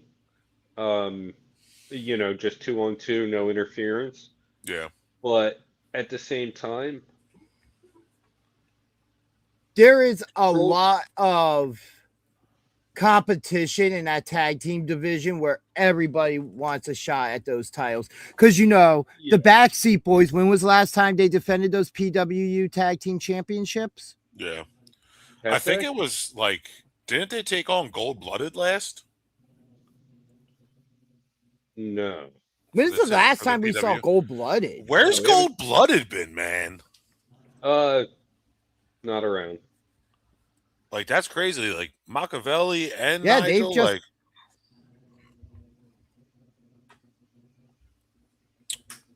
But I don't think.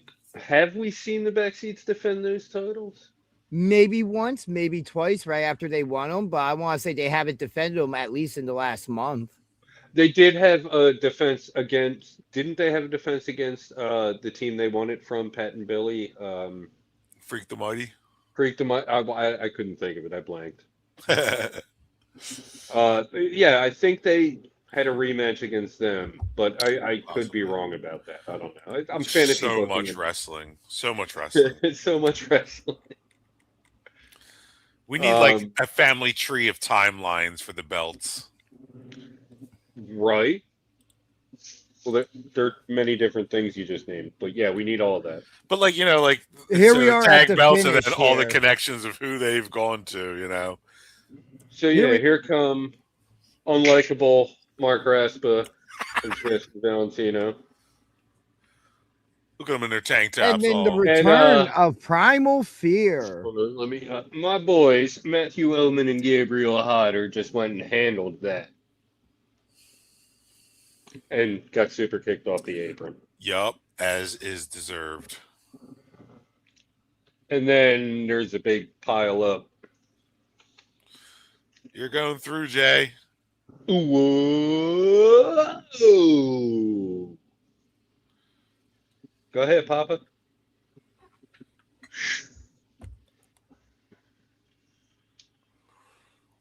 Get up, you fools.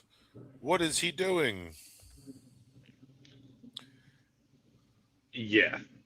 At that point, it's like, okay, Control Chaos are going to retain. Yeah. You know? Last team standing. Let's go. Straight confidence, man. But wait, There's more. Who's that shady guy in the background with that blue book bag and the sunglasses on? Didn't see him. You didn't see him? Yeah, it was a quick shot.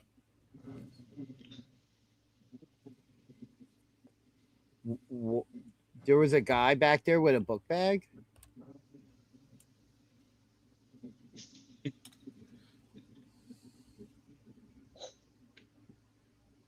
I see a He's guy like a wearing a vest. No, the guy in the book bag is a ninja. Yeah. Don't need to mention him. But yeah, here we are. After all those shenanigans of stuff that happened, Skull and Bones hit the finish. Amadeus holding Jay back from getting in the ring to break it up. I did not even notice that, even though it was right in front of me. And your winner and the new SPO Tag Team Champions, Skull and Bones. I'm fine with this. This is fine. And again, a night where pretty much almost all the matches had hybrid rules attached to them. Where's Archives they need to ditch at? this clown now. They Yeah, need where's- to ditch this Yeah, guy where in is the- Archives? Especially in the for bulletproof later blazer. in the Yeah, where's Archives? Especially for because think the last time we see Amadeus that night. No, but at least the next time we see him, it's a better moment. But yeah, look at this velour blazer this guy's rocking. Skull and Bones need to ditch this clown, and so do Mother and Sam. Sam, I hope you're still watching. I hope you heard. He isn't. He would have commented sooner. He tapped out probably when we got all glitchy and switched to Twitch. Oh yeah. Fair enough. Well, we are still live on YouTube, and it's Yeah, we're been going still going. smooth. We glitched, but we're still here. Yeah. Congratulations, Skull and Bones. Why don't you throw up the graphic for next week's match? All right, give me a moment here. So next week, due to what happened, now first I am going to say, put this up. That Skull and Bones, the new tag team champions, will be in action. Not the graphic you were talking about. No, but you know what I'm talking about. There it is. Dojo Rules, Control Chaos, High Fashion, and Primal Fear in a triple threat tag team match. What does that even mean? We'll find out. Reaper's still watching. He's always watching.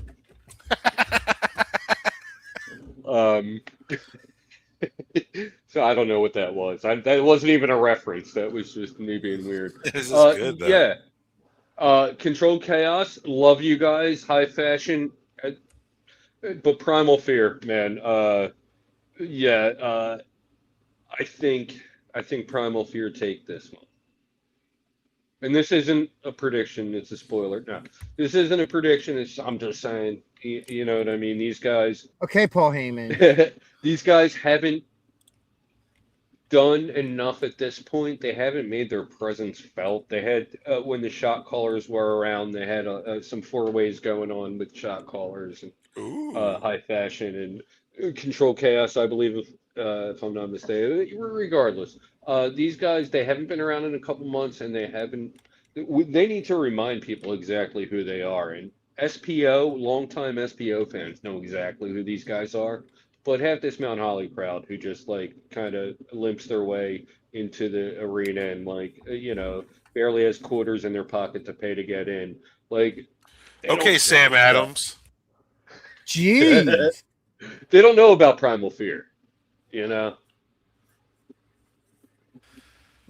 Just run down, just bury Mount Holly. Why don't you? Just let me leave first. Jeez. Oh, I wasn't talking about you, dude. We're balling. No, he was talking about you 100%. Oh, I know he was, that bum. Anyone in Mount Holly who thinks I was talking about them except Ginger, I was. Ever since BJ's gone hybrid, he's gotten really. Also, not Mikey G. Mikey G's good people. And Mikey G's family. But yeah, anyone else? Hold on. What about my wife? Nah, Your she's a household bum. is included. Okay. Just needed that clarification. World class bum. She married a ginger bum.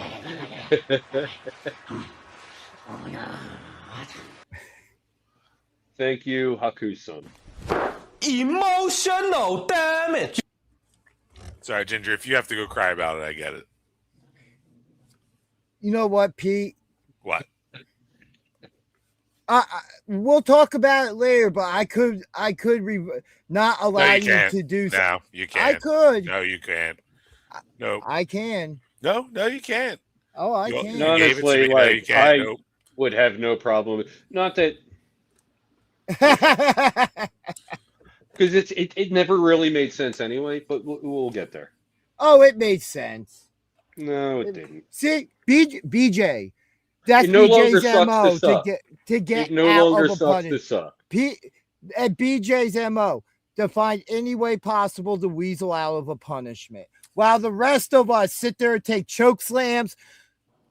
Pete taking chops, kendo sticks, the Red 9 from Pat Dynamite, and BJ cowered from taking a bulldog from Sam Reaper. I didn't lose. He didn't lose. There wasn't a loss in that agreement. But he also did not win. And neither did I. Laid out. We So then if picked we're our calling choices. 2 minutes. We picked if our we call it- choices. 2 hours and 3 minutes. 2 hours and 3 minutes on 2 weeks ago stream. Watch it. Yeah. We lay out the agreement. We are going. The And then you rules- tried to add in your own injunction to the rules. And we're like, but no, it was we're not gonna between do me that. and BJ.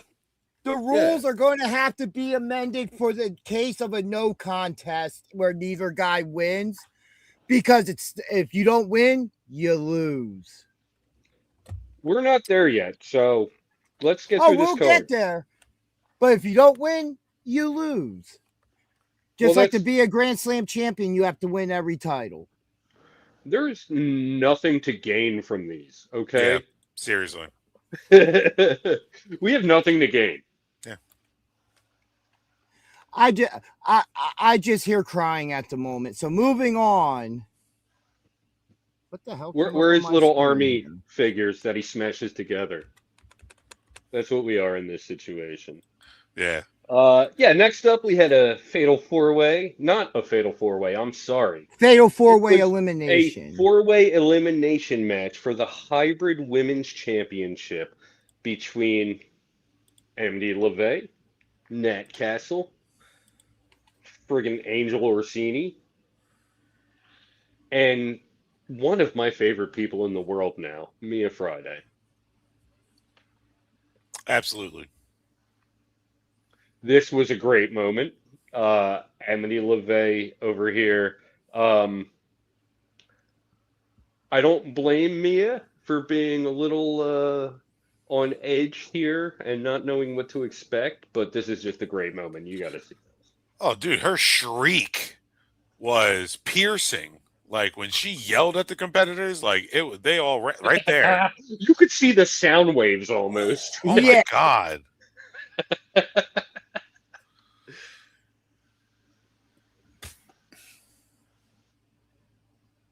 Which this was just a very fun fatal four-way match featuring some of the top female talent in indie wrestling today.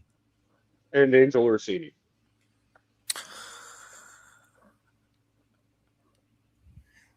Listen, she might be on the other side here, but I would completely say that is disrespectful to say about a legend from the original ECW.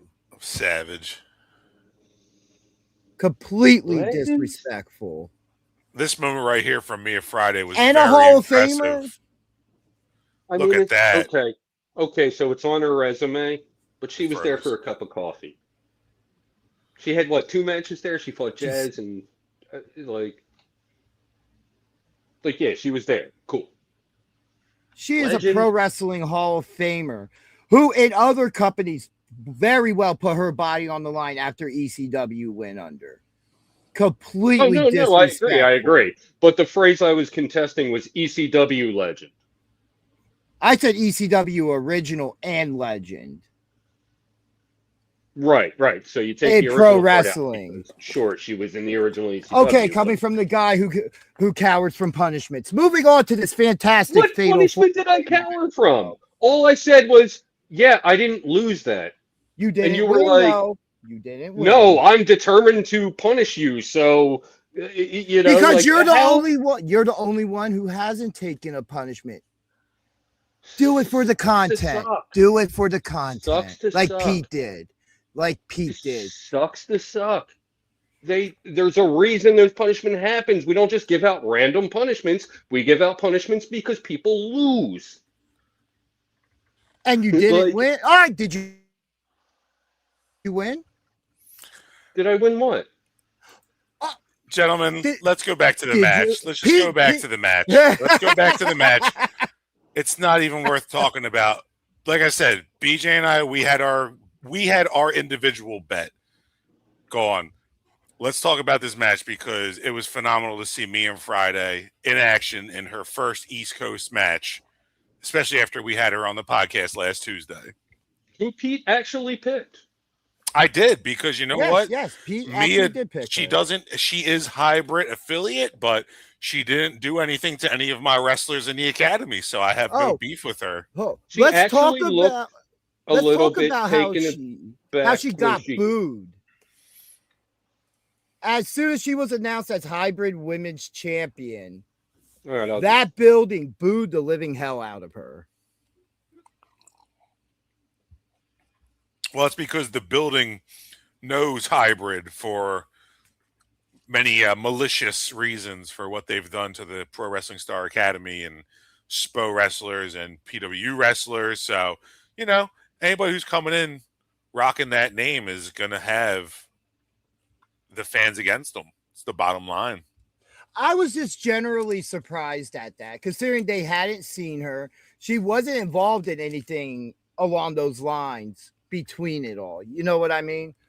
Yeah. And she's just such But it's a just likable it's guilt by person. affiliation. That's what it is. That's fair. Very fair. She is a sweetheart. assessment She was there. awesome on our podcast. I see her as such a shining beacon of just what wrestling is. It's fun. It's flying. It's, you know, just nonstop action and just going at it. And she has everything it takes, especially being 20 years old. So, like, I can see why she, you know, she leaned into the booze. She knew once she understood what she was doing in that building, who she was representing. Yeah. She was like, yeah, that's right. Bring it on. So it shows she's a chameleon as well as, you know, the luchador butterfly.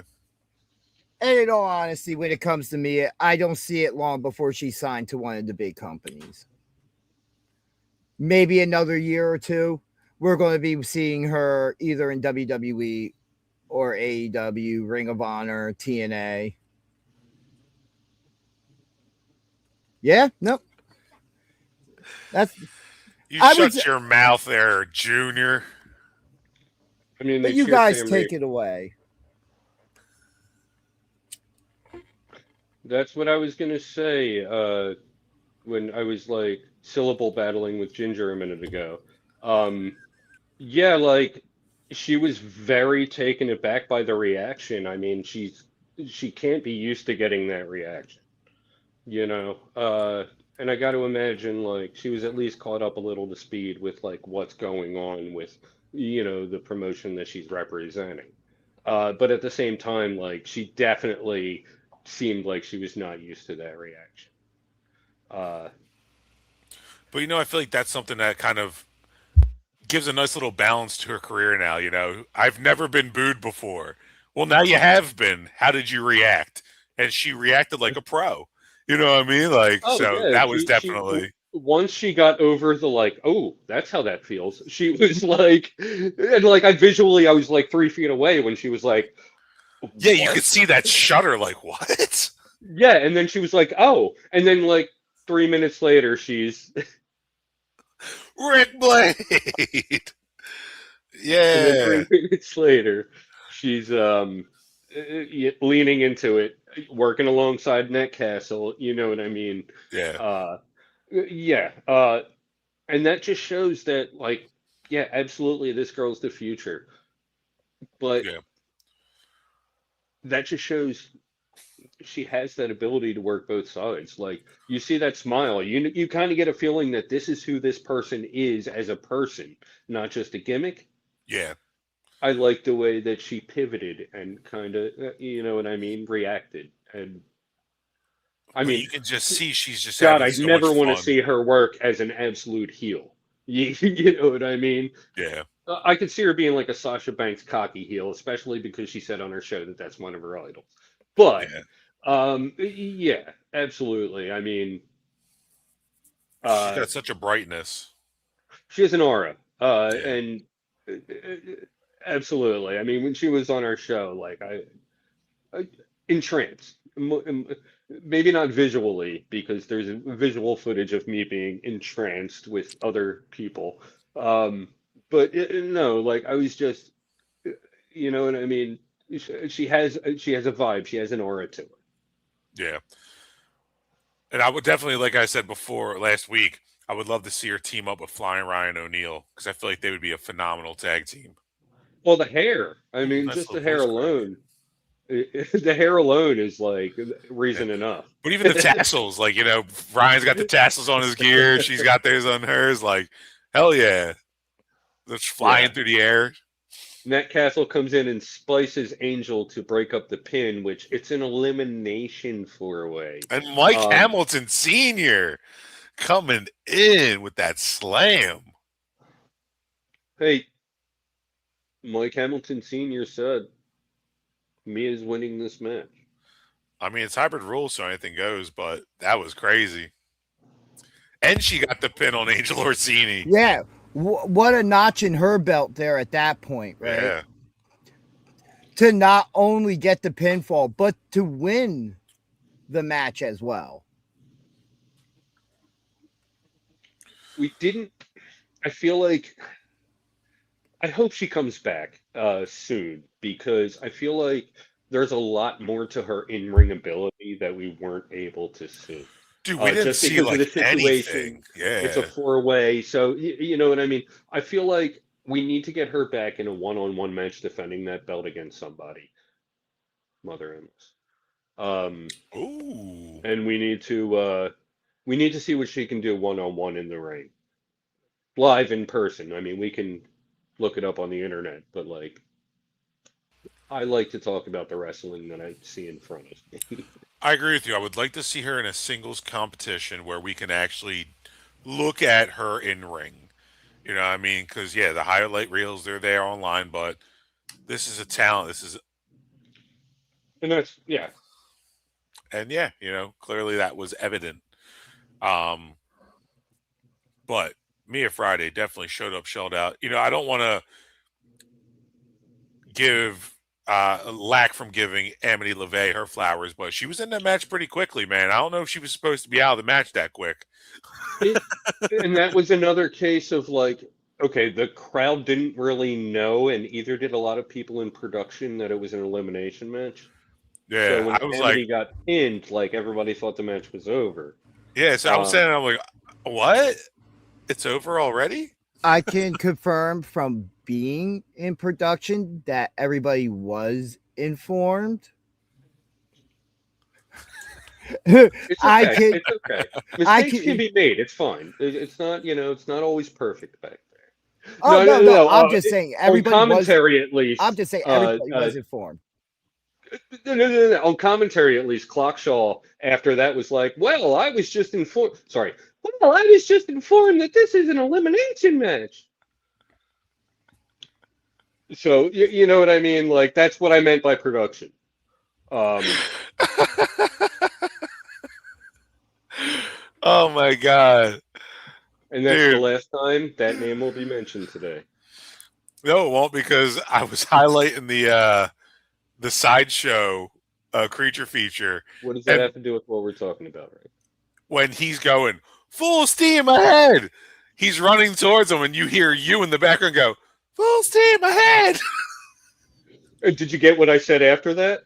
No, that's the You only thing sound like I picked Tara. up. I yelled, "You sound like Tara," and Mrs. DG popped for that. Yeah, I heard her laugh. that's a fair point there, Mike Jr. What It was that? was me. It was Mia versus Amity originally, and then they put Nat and Angel into the.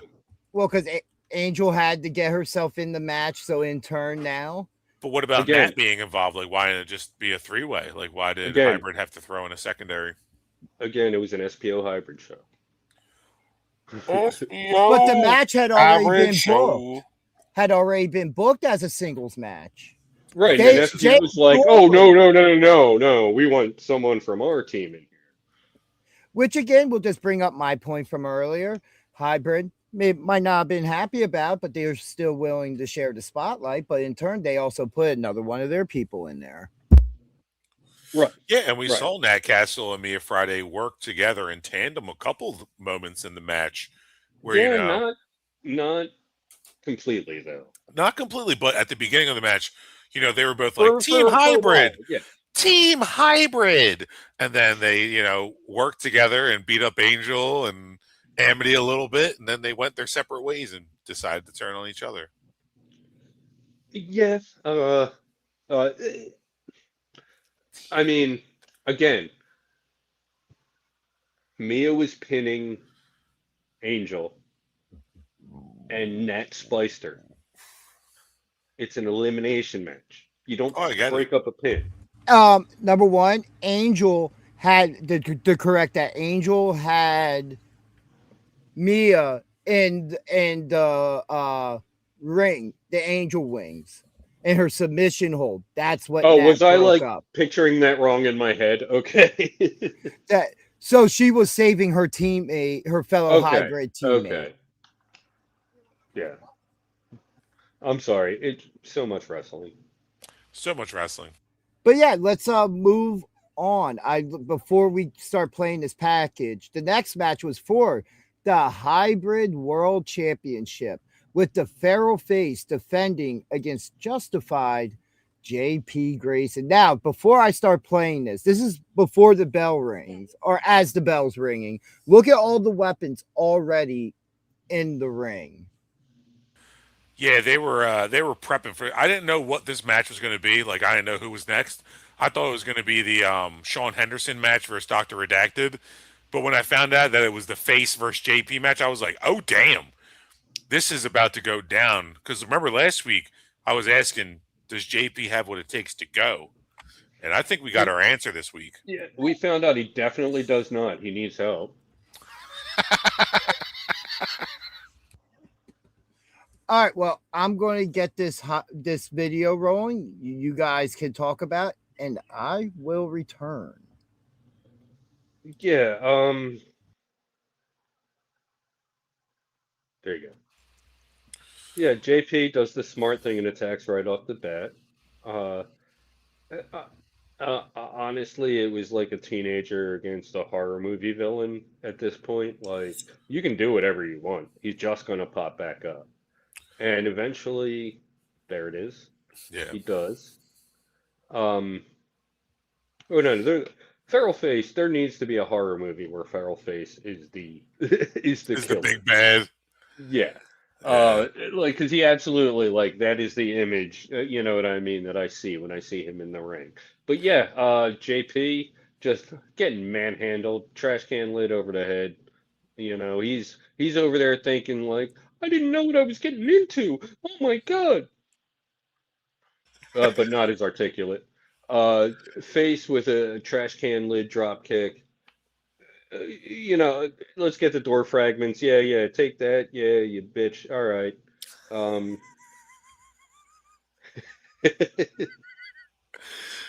Meanwhile, Isaiah's just like, oh my gosh. I wish Dave's that chair hit him. His only thoughts right now are like, should I glove up now? Should I glove up? The rebound chair shot to the self. And then the chairs to the sweep leg chair to the throat. We're just throwing in like word fragments right now. That's right, man. He's getting pummeled. Like, I mean, we both chose face going into this match. So Well, I was because really, we know that JP was not able to handle what Face was going to throw at him. yeah, like this is so much like already so many items have been used, and it's not even like it's the first like what 2 minutes of the match officially after bell ring. Like this was wild, and when Yeah. Face starts taking off his string or his rope, you know he's going for the choke method, but JP swinging with that crutch. See, you say wild. I say this is just a face match. Like this is tame in comparison to some of the face matches we've seen lately. But yeah, Absolutely, but I mean JP really was stepping up his game. JP takes advantage of Face removing the ropes, and you know, here comes a chair. He already hit him with a door fragment. Um, yeah, JP like he knew what he had to do. Yeah. I just don't think he was ultimately capable of doing it. Oh, Oh. vicious suplex right on the chair. And JP you see flopping around like a fish out of water. that reaction right there goes to show you the difference in these two competitors. The fact that when JP got dropped on that chair, sure, getting dropped on a chair hurts. But when Face gets dropped on a chair, he doesn't, like you said, while around like a fish. You know, it's my back, like something subtle like that clearly messed JP up getting dropped on that chair. Because he's not used to these kinds of matches. A weak chop there. Oh, yeah, separated his biceps or his pecs a little bit there. Nice attempt That's at a hip or a back toss there, but Face just flips right out of it.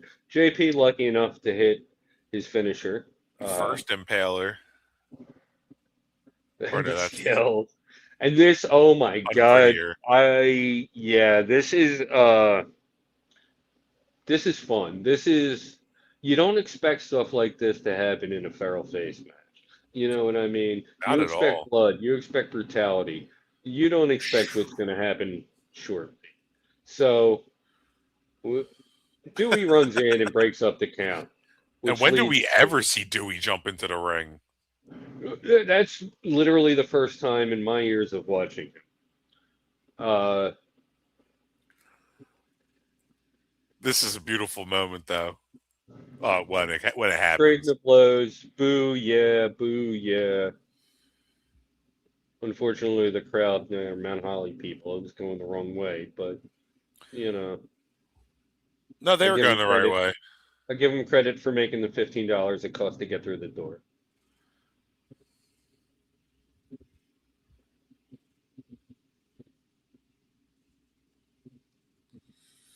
Irish whip, JP ducks a clothesline, Face ducks a clothesline, they collide. Now, here we go.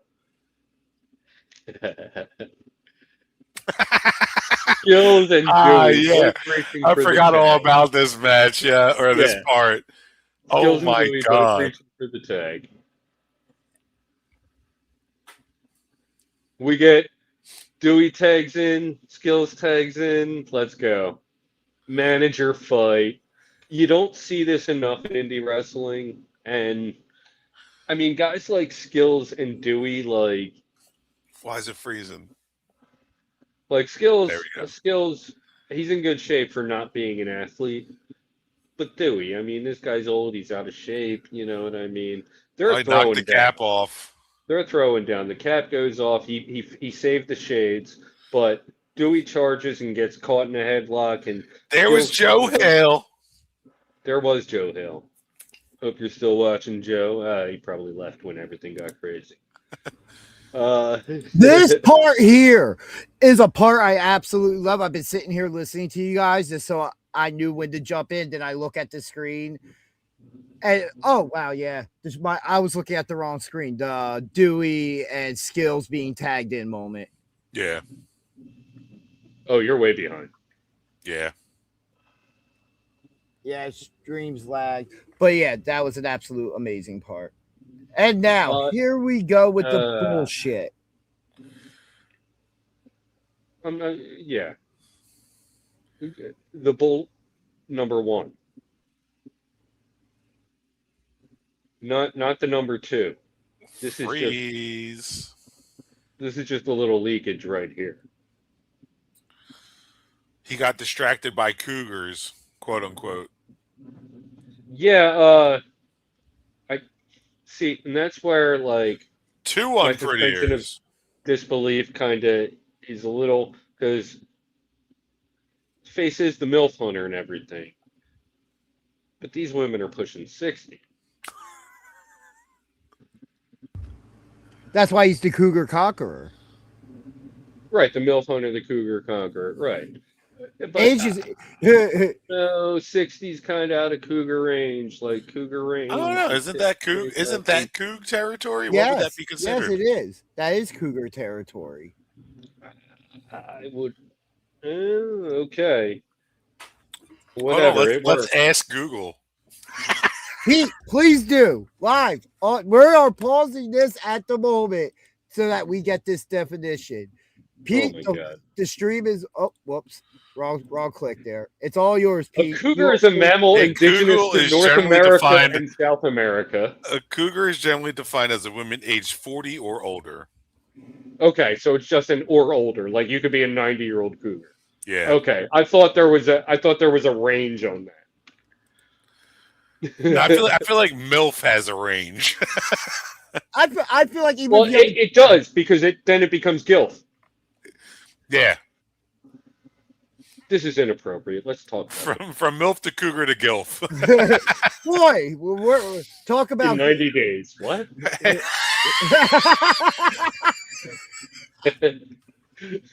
Hey, faces in the match. This is an appropriate topic for the MILF hunter, the cougar conqueror, the devil of this place. I guess. Like, Yeah. let's leave that to him. but that's not even the first thing. That didn't get the job done. Yeah, man. Yeah, Like, no, what? this is the nonsense right They here. used Face's biggest weakness and still didn't get the job done. At Like that I moment. said, they could have visited the local club and found way more convincing, especially not like someone who's been feuding with his crew. My question in all See, this look is- how. Oh, go ahead. I have a question in all this. Where was Mother Endless? Somebody that's had interactions with Face recently. Well, here's my thing: is Angel Halfway fought home. back. You saw that she very much so fought back against that kiss, but Mother This- Endless this never guy. did. Now Right. we have the last man who pinned the Rick. Pharaoh Face to come out. Effing Blade, baby. No business being in the house tonight. All the business. Oh, he has all the business in the world to enter that building, but to get involved in the match. Absolutely. Against Face, one of his most noble competitors. Hell yeah. But look how smooth these That roll was like 2 throughs years were. ago. Look how smooth these roll throughs are. Well, he's one Oh, of the only no. people who's conquered get- Face. I give him props. Like he is coming back looking in the best shape I've seen him in 20 years. And I mean, yeah, no, that was amazing. It's just The a shame he's biggest pop of the like- evening. he's interfering in matters that he wants no part of. Straight like- shock. Rick Blade And then just this staring clown- down. And then this clown somehow picks up the win. Now, again, this comes back to a point I brought up earlier where Pete has repeatedly said on this show how much the Graces have to cheat and have outside interference to win. Right. And this is the only time I agree because of that man right there. And he said, I didn't do it for you, and threw the mic right in the ring. Well, then what did you do it for, Rick? He did it for the PWU. I want to hear it from him. Why? We know why he did it. This has Because nothing to he's do with Rick effing Blade. Rick Blade will pay. Mark my words. Mike Sr. in the chat. He doesn't have to Nothing pay. to do He's a with it. legend. And then JP said some stuff afterwards. Nobody was paying Yeah, I don't attention care at about that that. point. Our next contest. Let's move on. I didn't have it up, but I just figured I would get it primed because nobody wants to hear what JP has to say. Like I said, I picked Face, Oh boy. but I love the fact that Rick Blade was the reason why that happened. Next up, our Hold on, penultimate hold match. on, hold on. Technical difficulties over here Again? on my end. Everything looks good over here. Again, on my end. Oh. But I mean, it's good over here. Well, that must be nice, huh? Our penultimate contest was But- a hybrid. Okay, we're just moving on. Oh, no, what were you going to say? Nope. We'll just move on. Our penultimate contest was a hybrid rules singles match between Dr. Redacted and Sean Henderson. They locked up, and this was the longest collar and elbow I've ever seen. Yeah. It even went into the bathroom, I do believe. Assuming that it continued when it was out of my sight, but why would I have any reason to believe that it did not? And they went into the ladies' room, women's no. bathroom. And the ref Right? followed. Right, he has a job to do.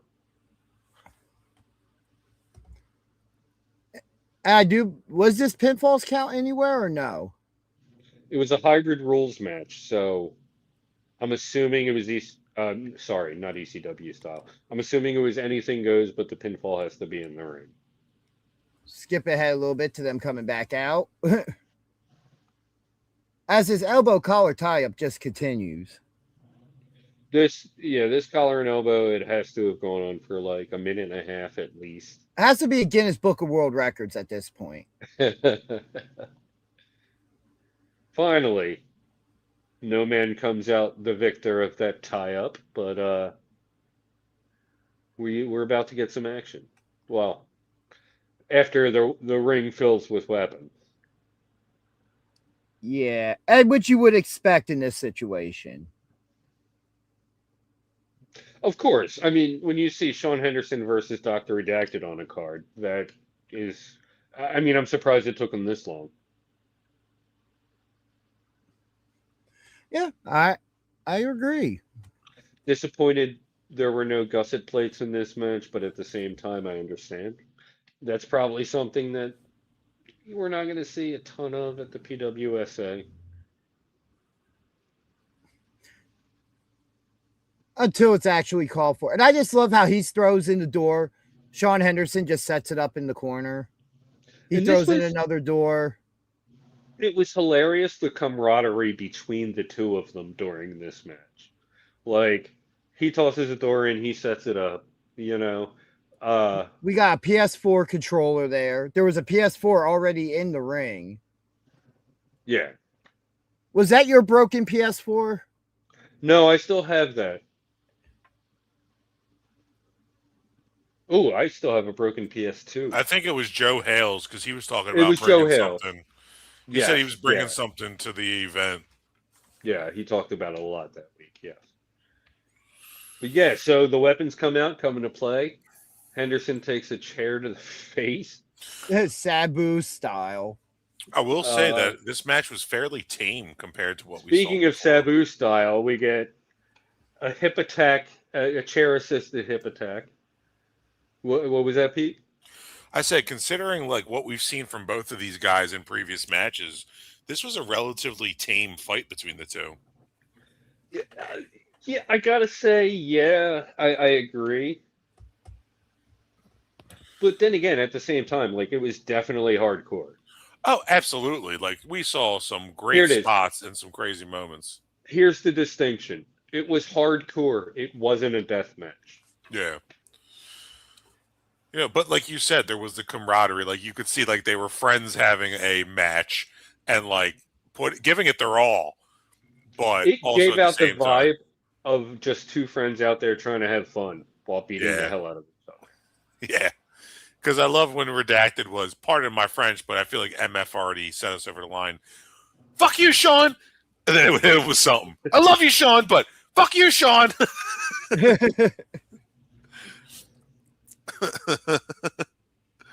Yeah, and then toward the end, Redacted said, "Yeah, you're my boy," but yeah, Fuck you.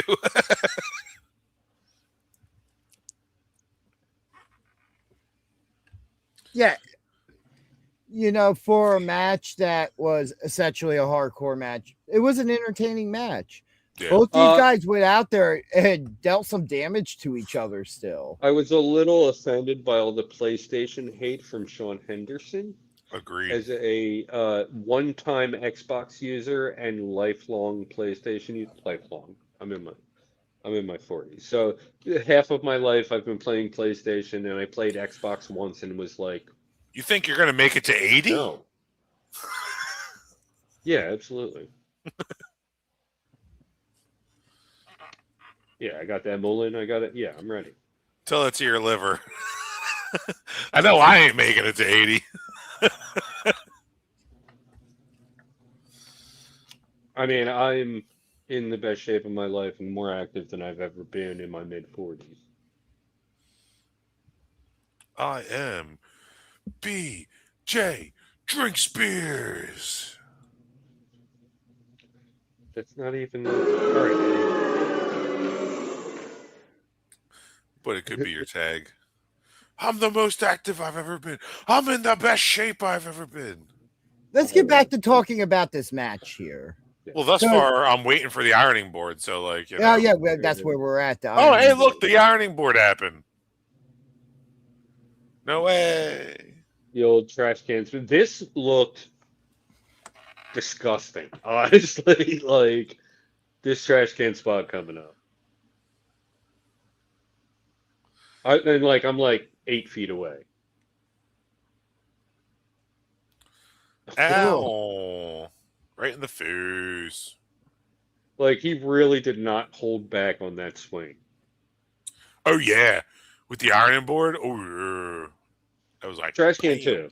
Yeah. Yeah, the trash can shot as well. I felt this that was beautiful. This just needed to happen.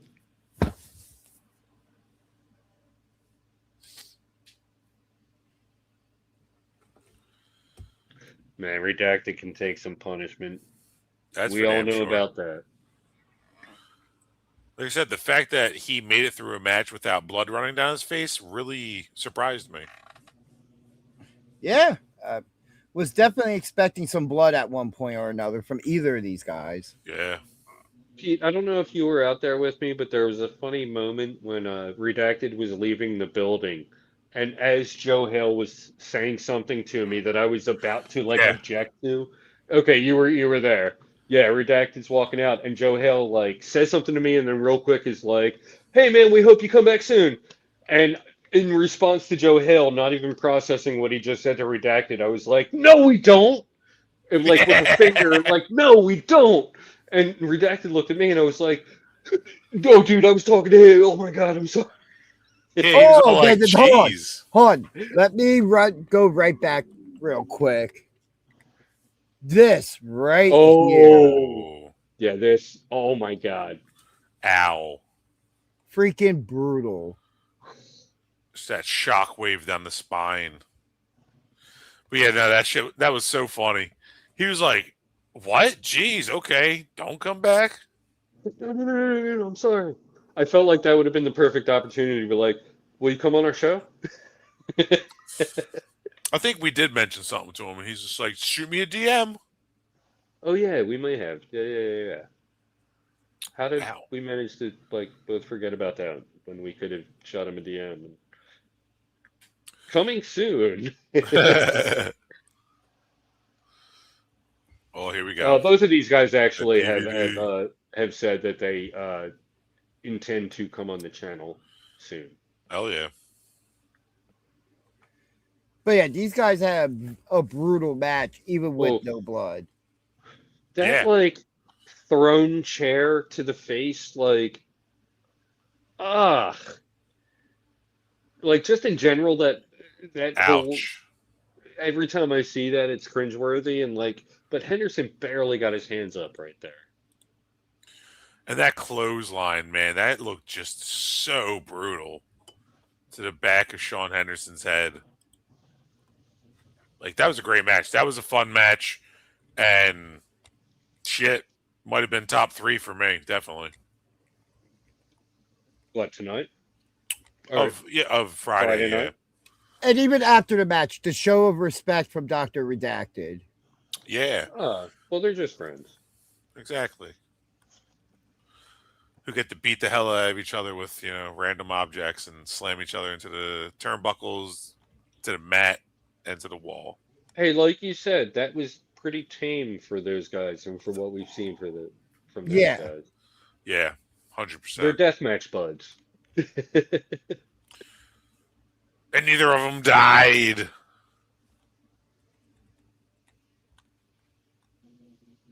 Yeah,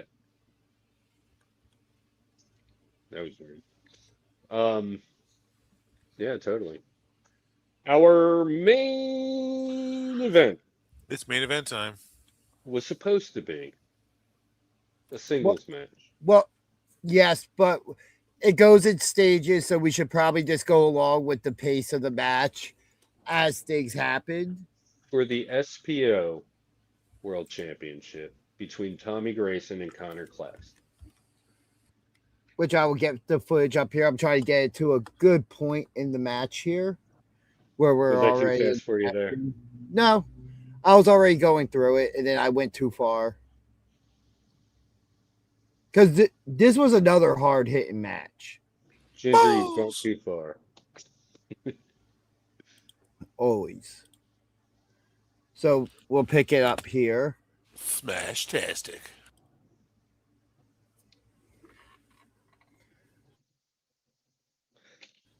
But yeah, this overall was a fantastic main event. Oh yeah, absolutely. I want to mention that a little bit later, toward the end of this match, I messed up and I actually accidentally become a part of this match. Lol.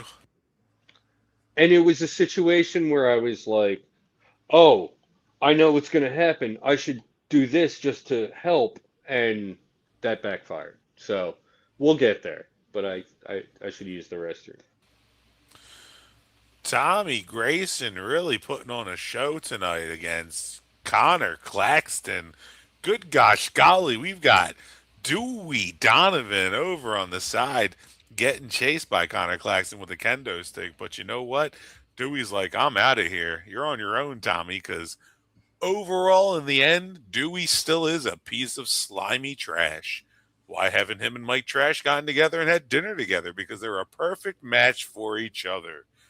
Back to the match, we've got Tommy Grayson getting pulverized with those kendo stick shots, which I know what that's like, considering I've taken a kendo shock, from both Sam Reaper and Alex Rivera, who is now a hybrid member. Connor Claxton continues his punishment. And overall, throughout the match, Connor Claxton had the strong hand. This dude was coming in pummeling.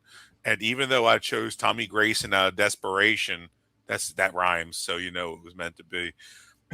It was one of those things where I really wanted to choose Mr. Claxton. Look at that punch! Oh, man. Oh! Good God! That was good. Can you play that back? Yes. Yeah, can. Give We me a were all moment there. here. I know, but that was just, I didn't see it from this angle. I was all the way on the other side. It was right in front of me. In front of you? No, the chair almost wrapped around Tommy's head. I was on the other side of the ring, BJ. See, Yeah, there's there my he is husky right self there. back there. And by this point, I had almost run out of space on my iPad, so I was no longer filming. So, Ooh. well, I switched to the glasses at this point, but I missed the most important stuff. Well, I this forgot to week hit you'll the be the button. bellboy, so. Oh You yeah, know. I'm Bellboy.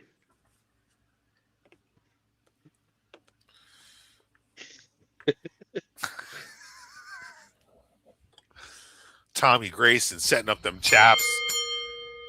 Absolutely. Breaks off the bat, flying into the audience. Makes me wonder what those bats are made of. Bingo cans. Sound like And it. Shane. Owlsville, USA, population Tommy And- Grayson. And let's just put this into perspective. This isn't exactly the match type you typically see either Grayson in. No, but Exactly. we know that, as we discussed last week, we know that we have seen them in matches of these type, and But you, while they haven't come out on top, they fared well. Dude, yeah, this jug on a freaking rod was one of the most brutal weapons I think I've seen in a match. Just because that jug got some action. that sound that it made, Oh yeah, that thump. it was just boom, and that's just solid plastic. Like I pick those up around my job every day and like restock coolers when like water runs out. They're not light, even when they're empty. They Well, got that's a lot of 3 impact to gallon them. by the look of it. And that's just, look at Tommy's knee. He's just so. Oh, And Claxton was not giving up. so okay, so you may see somewhere in there, there's a roll of electric tape. At some point, I see it. Yeah. At some Between point, the that gets bats. knocked off of the apron and rolls between Mikey G's dad's feet, but he had no idea it was there. I clocked it, and I was like, mental note. I mean, This move is brutal. yeah, and up to that point, he did some damage. Connor did to that leg of Tommy Grayson with that Oh, yeah. cooler on a pole. And keep in mind, Tommy missed almost a year out with that leg being injured. I was surprised he didn't tap, man. There was a couple moments in this match where that leg. I think that's where the tape fell. Okay. Yeah. Ref man doing his duty, counting a pinfall, even though he was going to lift him up. So, okay, so here it is. He's looking for it. I roll it to him. It rolls under the ring. So he's yelling at me right now. You got to go get it. There Here's goes me. DJ goes into action for Team Hybrid. DJ in action. Oh my God. I set it on the apron and I go back to my seat. He chokes Tommy for a bit, hits him with a bat, comes back. There it is. Cool. So I did not see that. I was standing off by the glass case near commentary at this point. I was out in the crowd watching this match. So I completely. Oh, you didn't know about that? He's like, you got to go get that. Oh and I'm my like, God. What? And he's like, go get it. And that's when they cut away. When he was like, you got to go get that. So yeah. Or no. I'm sorry. They cut away when like he was looking for it and I rolled it to him and it went under the ring. Dude, I didn't get a chance to see him after the show. I was going to say, hey man, I'm sorry, Team Hybrid. Well, at that point, we'll get there. I mean, this match was just a brutal match. Right about. Oh, sorry. Oh, no. Go on. I'll say just how brutal of a match this already was at this point where it's still one-on-one. Absolutely. Yeah. I mean, you can see the blood on Claxton. You can see the agony that Tommy was in with his knee being attacked. I thought it was then, but very soon we get a very strange announcement.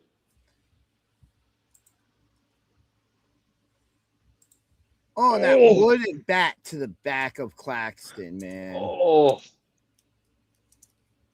And then the Sandman style. The Sandman tribute. And Tommy Claxton, almost he's picking tough. up He the can take win. He almost picked up the win right there. That's so funny. I didn't know you didn't know about that. I would have brought it up in the. No, like I said, I was standing by the trophy case. Tommy, like a That gentleman, happened. cleans off Connor and then, like a jerk, bites his face. And then spits in his on face. Come on, man. That's how diseases get spread. What are you saying about Tommy? He spit on him, man. That's been discouraged since the year 2000. All right, spitting on people here. Since year 2000? It's a federal crime. Man, that's like Geneva Convention crime at this point.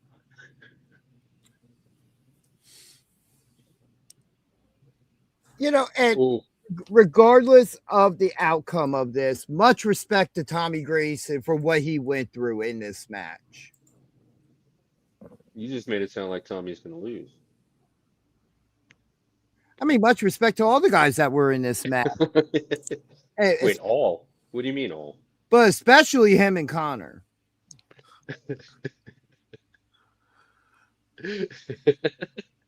Yeah, and at this point, like, honestly, as a fan, Oh. honestly, as a fan, I'm like, dude, anything can happen at this point. Like, we're already like past curfew, you know, like Yeah. anything and everything Rusty is going down. trombone. Right. Oh, and now is the time when a strange announcement is made. No, no. Yeah, Oh, here it is. it Yeah, is. yeah, Yep. yeah. So at This this match point, is now a triple threat. which is even more interesting. Which, please detail. notice, it's a triple threat. Declan Grant comes out. That's Yeah. all I'll say. Yeah. That's what I was getting ready to allude to. Make note of this.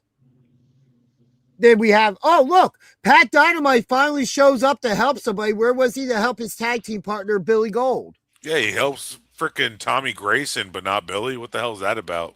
Now we we get got Alex and Jay George. Jay George with that fake ass bandage around his head. Come on. Yeah, his wounds did not require that. He not but only look, is he Billy a Gold comes out director, to help still, as does JP. So now we just have an all-out brawl at this point. I mean, if I were Claxton's Billy, just I got- would be like, "Where were you guys?" Claxton's just got a red face, man. He's just Oh, he's got the covered. crimson mask. Yeah, He's got the Absolutely. crimson mask. Then Billy's like, think "Stay I- away from me! Don't give me something." I think I may have gotten some of his blood on my pants. Ugh. Nice billboard slam there. Get out of here, Claxton. Now So this Claxton's is out of where the things, equation. yeah, this is where things get very interesting now. JP hitting his finisher. Not on going to Jay shake bandage George. off. Now we have Pat Dynamite and JP fighting Alex Rivera back to the locker room, which neither one of those men are allowed in. Right. All out brawl. We still have our competitors out there, which it's still only a triple threat that Declan. I mean, I'll get to that point after everything happens. I'll make that point. All right, now we have Amadeus Amadeus yet again in that same position. Now, Amadeus hitting Jay George, who drops on the champion, and Ref Main counting the 3. Your winner and the new SPO champion, Jay George. He wasn't in the match. Makes zero sense. Hold on. Why wasn't he in the match? It was made a triple threat. Yeah, They never Declan announced came who out. the third Hold guy on. was. They Hold never on. announced who the Yeah, third they guy was. never announced who the third. I was going to make That that could have point. just been hybrid bullshit.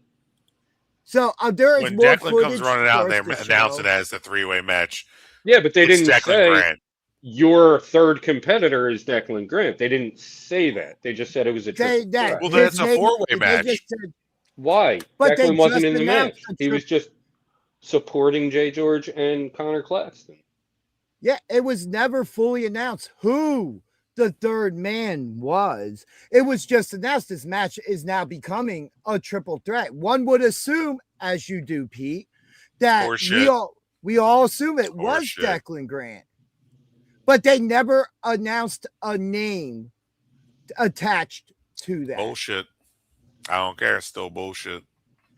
But from one person, from But- me, hold on. Honestly, I wasn't the only one that felt that way. Because if you continue rolling out that clip, you'll see how Connor Claxton feels. Oh, well, we're going to get to that. We're going to get to that. So get the wasn't my wedgie out. Yeah, that wasn't you. You did your part to help. I did my Connor. part. You did I your messed part. up. I made it right. So as Amadeus is leaving, He goes by me to go back out the side door, and I just look at him.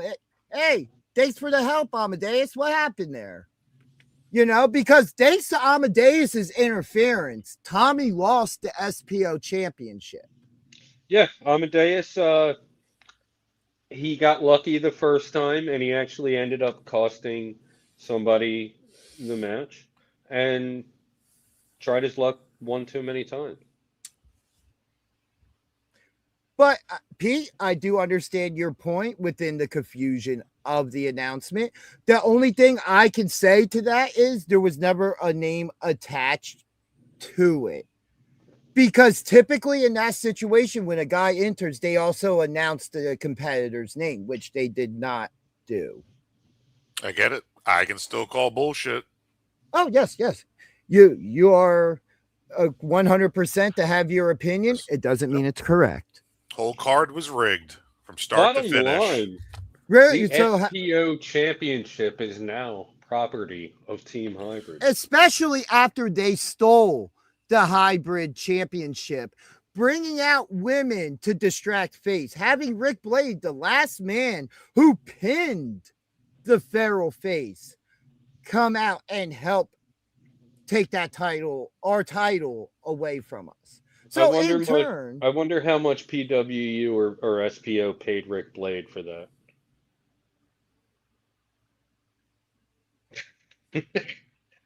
I guess they don't like good wrestling. but now we will play out what happens next because it is a very interesting wrinkle to the story now. So we'll get that going.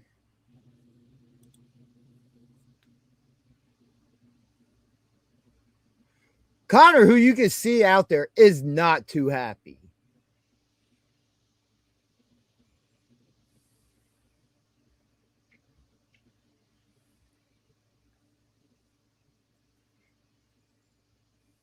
As also you do see cameos from myself and BJ getting in the ring to celebrate with the team who was standing tall at the end of the night. I was very happy to be invited into the ring by the But look Hamilton. at Claxton, man. He's just Angry. giving Jay George that death stare. He's pissed. He's upset with Hybrid. They fucking left him high and dry. Look at that, man. But again, who's the person to blame for this? Amadeus. Is he though? Why did this match become a triple threat? There was no reason for this match to become a triple threat. Somebody made this match a triple threat, and that's why Claxton's pissed off. Because he had that opportunity. He was that close to getting that title. But again, and he got screwed over by whoever made this a Absolutely. triple threat, which was most likely a hybrid member. Now, Absolutely. Nope. I'm not arguing that point. My point is they were all coming out to help Connor win that championship. Who came out and hit Jay George with their cane? Why did they make it a triple threat? There's no need to make it a triple threat if they're going to come out and reinforce for their guy. But there's no reason. No, there's nothing. Hold on. There's no reason to make it a triple threat. That's a hybrid guy in that ring. Why are they even going to bother turning it into a triple threat and jeopardizing that hybrid guy's title shot? Bottom line. Bottom line is maybe Connor Claxton does walk out champion and the whole plan goes the way it should. If Amadeus doesn't stick his nose in business, it doesn't belong. Hitting Jay George with his cane, causing him to fall on a knocked out. That's great. You can relive that moment. Doesn't change the question. And honestly, Amadeus walks fine. I don't know why he has to carry a cane around. Yeah, right. But hold on. But what causes Jay George to win the match? What is the result in that? Him being knocked out by Amadeus with the cane, falling on top of a knocked out Tommy Grayson. But even still, Hybrid didn't have confidence in Claxton, clearly. They had to turn into a triple threat. I feel like it was just or like maybe they were. So why not throw a little bit of chaos out there?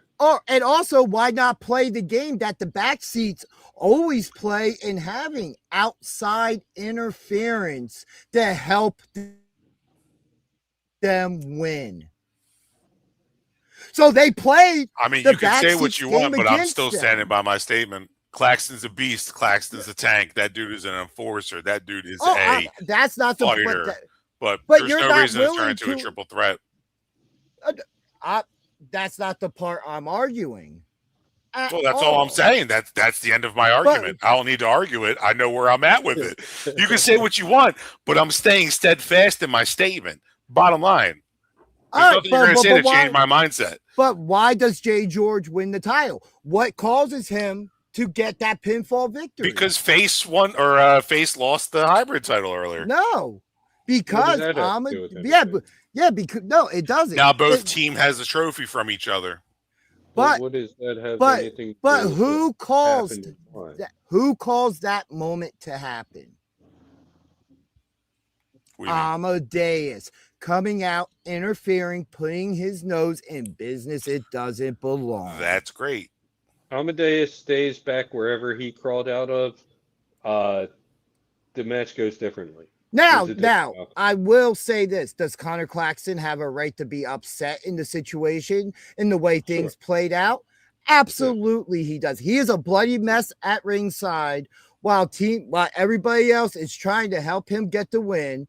And Amadeus then comes out and causes the plan to almost backfire. But instead, Amadeus' plan backfires on him, causing Tommy Grayson to lose the SPO championship to Hybrid. Regardless of other events that occurred beforehand, that is the defining moment that caused the title to change hands.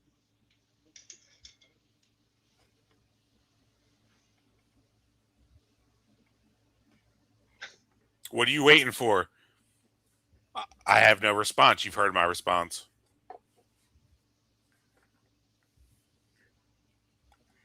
But overall, it was a great show.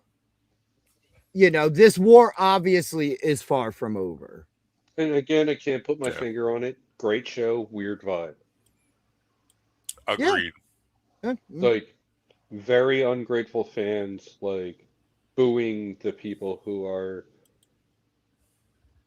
you know, like, doing this for them. You know, making this possible, bringing in these names.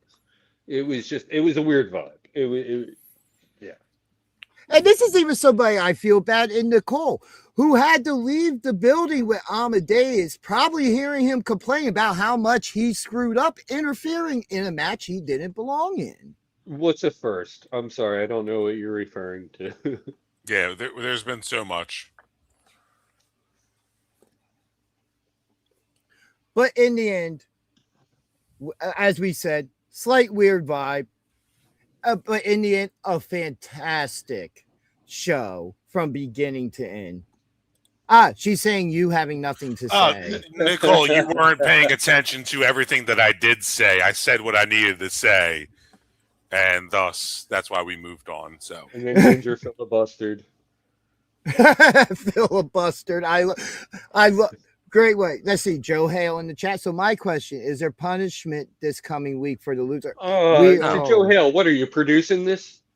No. I mean, we still do have that. It's not. We save them for special shows.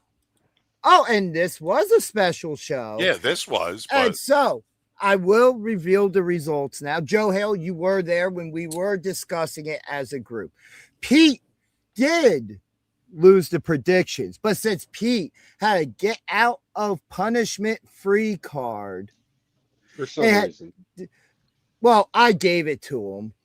You know, he earned that after the 3 ass kickings he had to take. He earned that by sucking. And if I learned anything from Hybrid, is when you have an opportunity, you cash in on it. Oh no, absolutely. Hey, I will willingly take this trio of chops from Sam Reaper, Pat Dynamite, and Billboard Billy Gold. Oh my God, it's going to bring me so much joy. I can't wait. You know I've how been looking much forward to it. I was disappointed we didn't do it last. I thought we were going to, but I wasn't sure what was going on. You know, I can't wait to finally see BJ take a punishment, especially considering when we were at the school discussing the Bulldog thing, I even offered to take the Bulldog along with him, and we both take a punishment, and so he wasn't alone, and he still refused. It wasn't about that. It was about the fact that I did nothing to deserve it. No, Neither of us Nicole. lost that bet. Hold on, Nicole. You didn't cause it. I just said you had to deal with the anger of Amadeus afterwards because he got involved in something he didn't belong in. And thank you, Amadeus, for giving us the SPO championship. We'll be coming back for that hybrid championship very soon.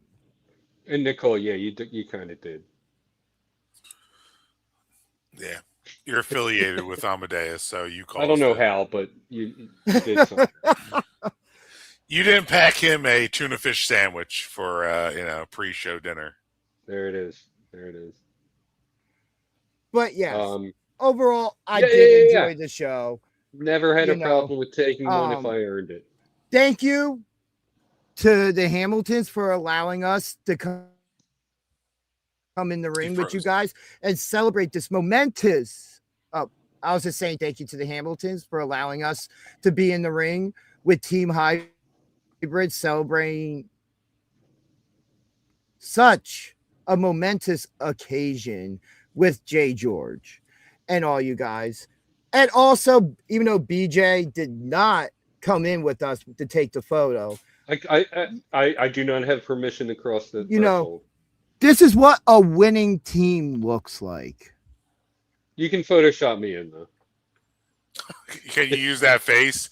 You know what face I'm talking about. This face? Yeah. Dude, you have to put that in that photo. No, we need to get that made as a banner and just hang it in the school. Yeah, there you go. For real. But no, we are almost done with our broadcast. Here we have one more. Oh my God, we're at 2 hours and 49 minutes. I know. It's only one quick guess. Yeah, right. But we do have a whole nother month of new shows every week at the Pro Wrestling Star Academy, SPO Super Power Summer, starting this Friday with SPO The Cookout. Hold on. I don't think I expressed this enough. I'm willingly going to take this trio of chops, but there's absolutely no reason I should because I have not lost yet. There you go. There's nothing I've done to earn this. Hey, sometimes in life, that's how it is. Life's unfair. I'm going to try to no-sell.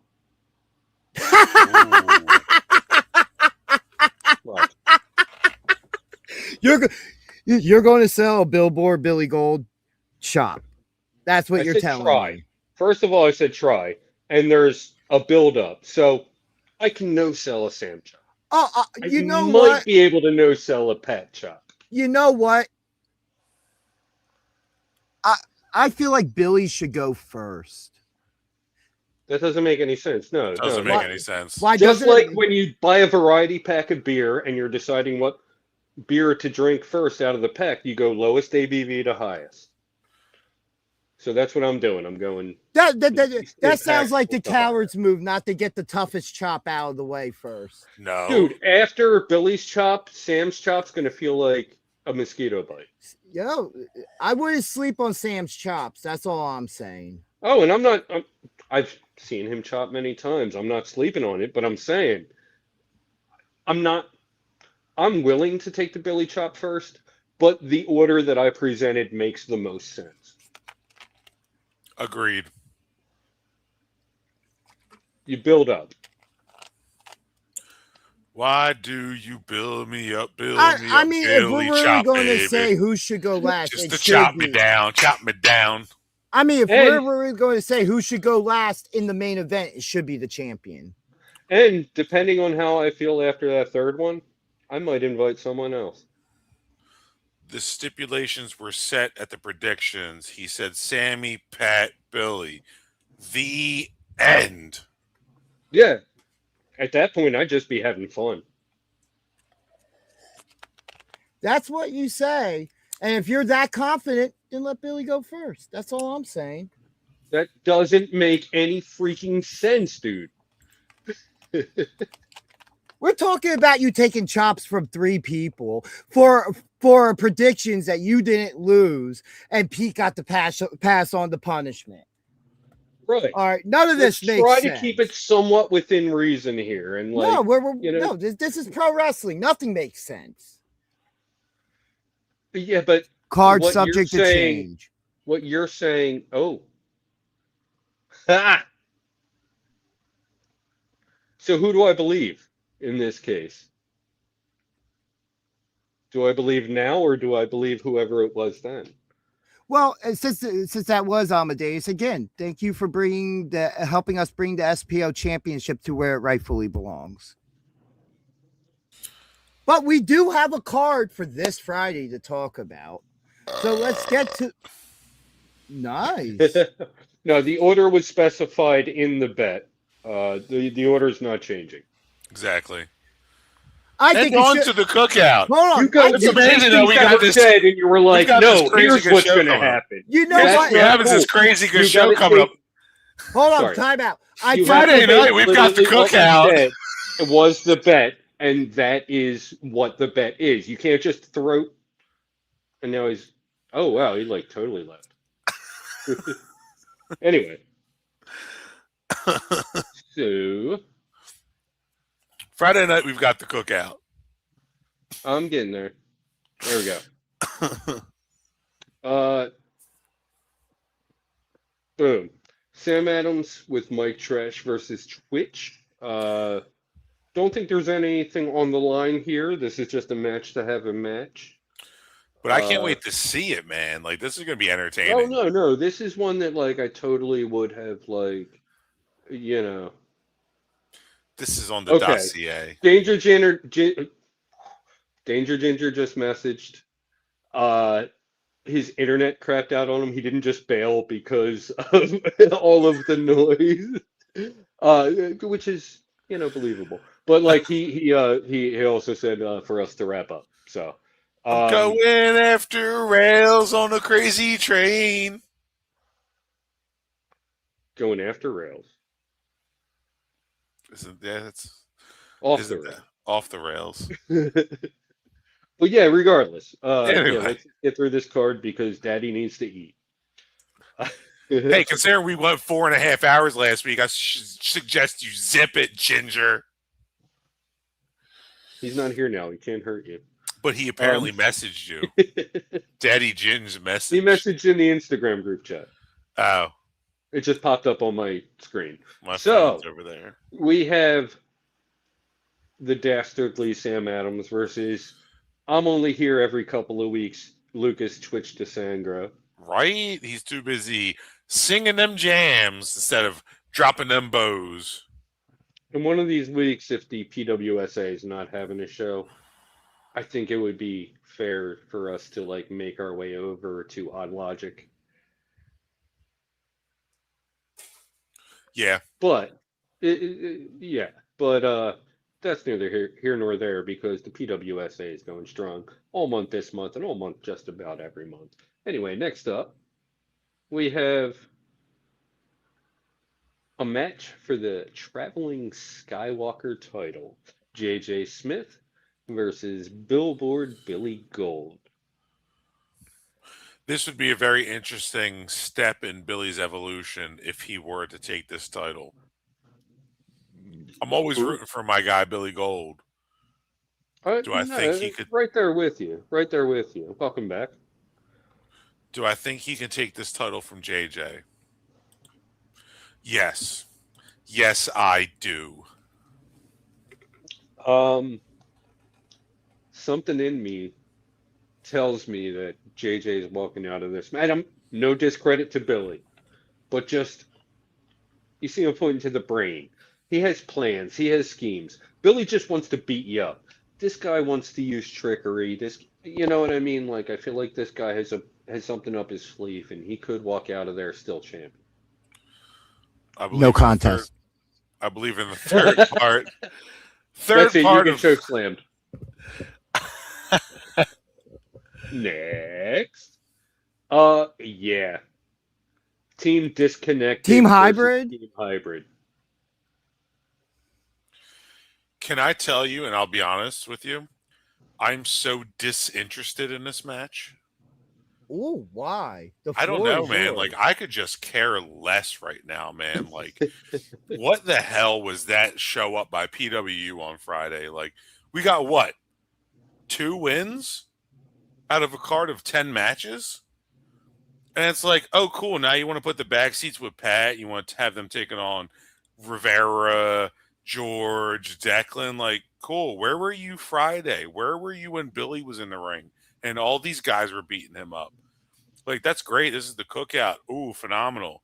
But, like, I really just don't care. I don't care about this match. Oh, hold on.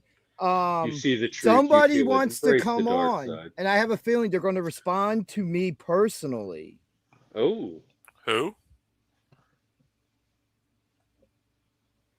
We will see because I got the message about 15 minutes ago. I didn't hear what you initially said. BJ was talking with me, so. I had a text from somebody who wants to come on. Oh, and there he is. Let's bring him on.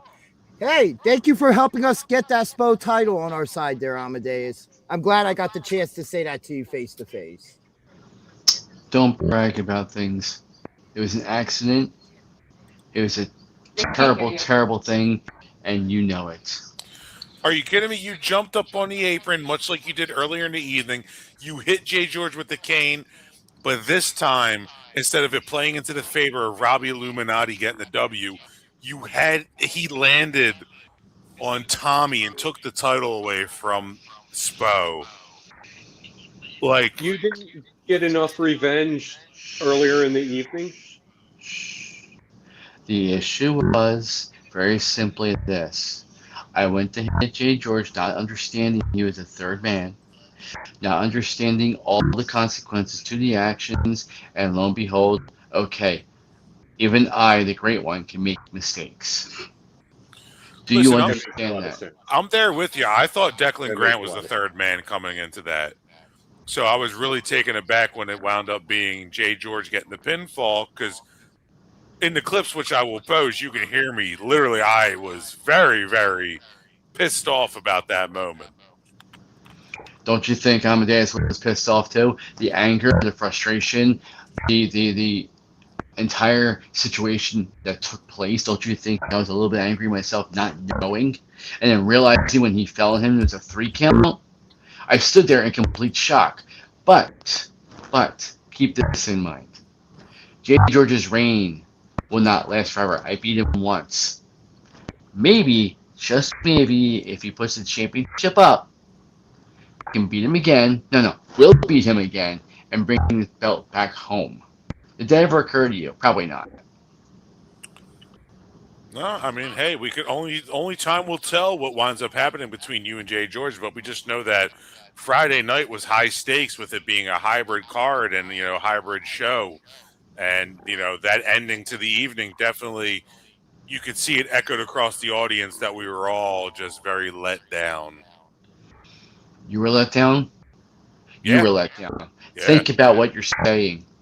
One of the mistakes that have been made was not knowing, lack of knowledge, ignorance. Maybe you understand what that is. Not their position to think that they're better than anyone else. Yes, they're better to control chaos. They're the best tag team that SPO has. That is without a doubt. They have the tag team championships. Next goal is PW tag team championships, but that's for another time. That's for another conversation. We will get there. As for Mother and Sam Reaper and Skull and Bones myself, I assisted. They now have gold. They wouldn't have had that gold if Amadeus did not hold Kid Chaos down so successfully. Correct? I believe so. That is correct. We did point that out when we spoke about the match earlier. Right. Now, speaking about Mother and Sam, there's a lot to be had. There's a lot of discussions, and management needs to get off their high horse. The owners need to get off their butts and start making decisions about Wrath of the Wicked and realize it is the next greatest thing since, sliced bread maybe. Am I wrong? No. A lot of potential there. Hey, here we are fans of both of them.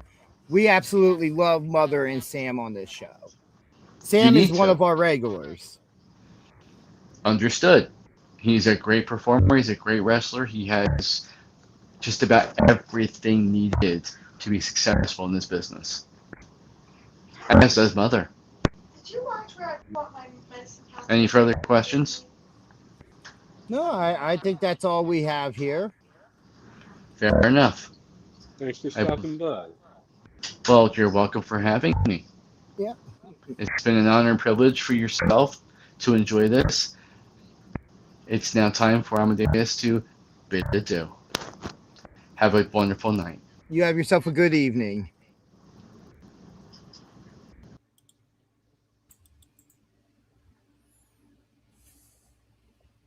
Welcome and this is why we always say you never know who might appear on this show at any given time. Well, he said he didn't want to hear any more from me, so I went, took a piss, grabbed another beer. It was just like, I got time to kill. Yeah, he showed him the bricks. Yeah, he was like, yeah, talk to the wall. So back to talking about this match now. Show you the bricks.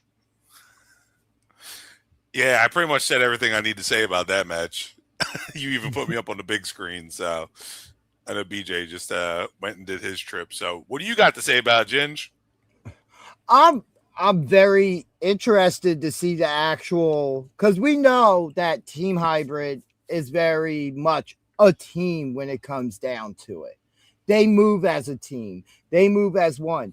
To where we saw this past week, as we've pointed out today, Billy Gold was left out there alone to battle Hybrid. And then we don't see any real backup until it's Tommy out there about to getting his ass kicked, defending his championship, which then brings out his brother, which we would obviously expect, Of course. And then Pat. And that's my big question mark is PWU champion Pat Dynamite. You're willing to come out and help the back seats who you've gone to war against, but you're not willing to come out and help the guy who stood by your side and had your back in those wars? Was that the first shirtless guest that we've had? I believe so. I think that is.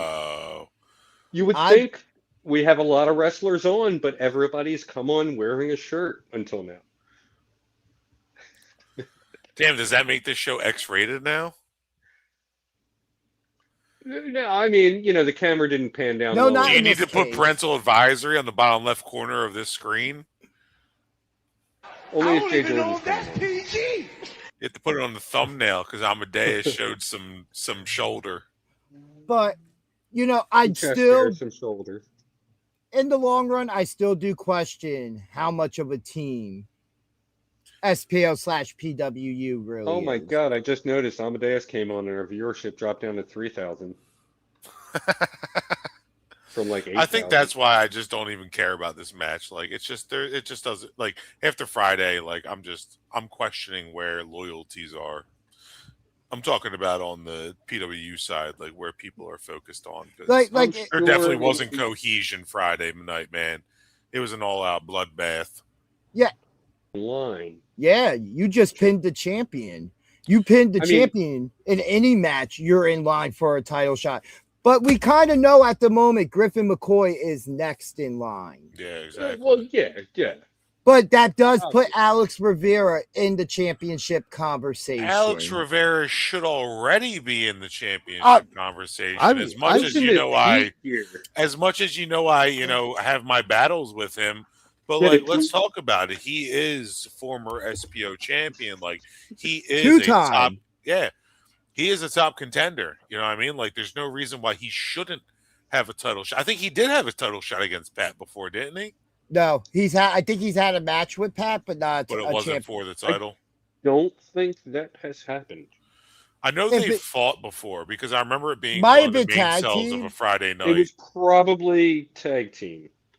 I'm pretty sure they had a singles. I could be wrong. I wish I could search my highlights.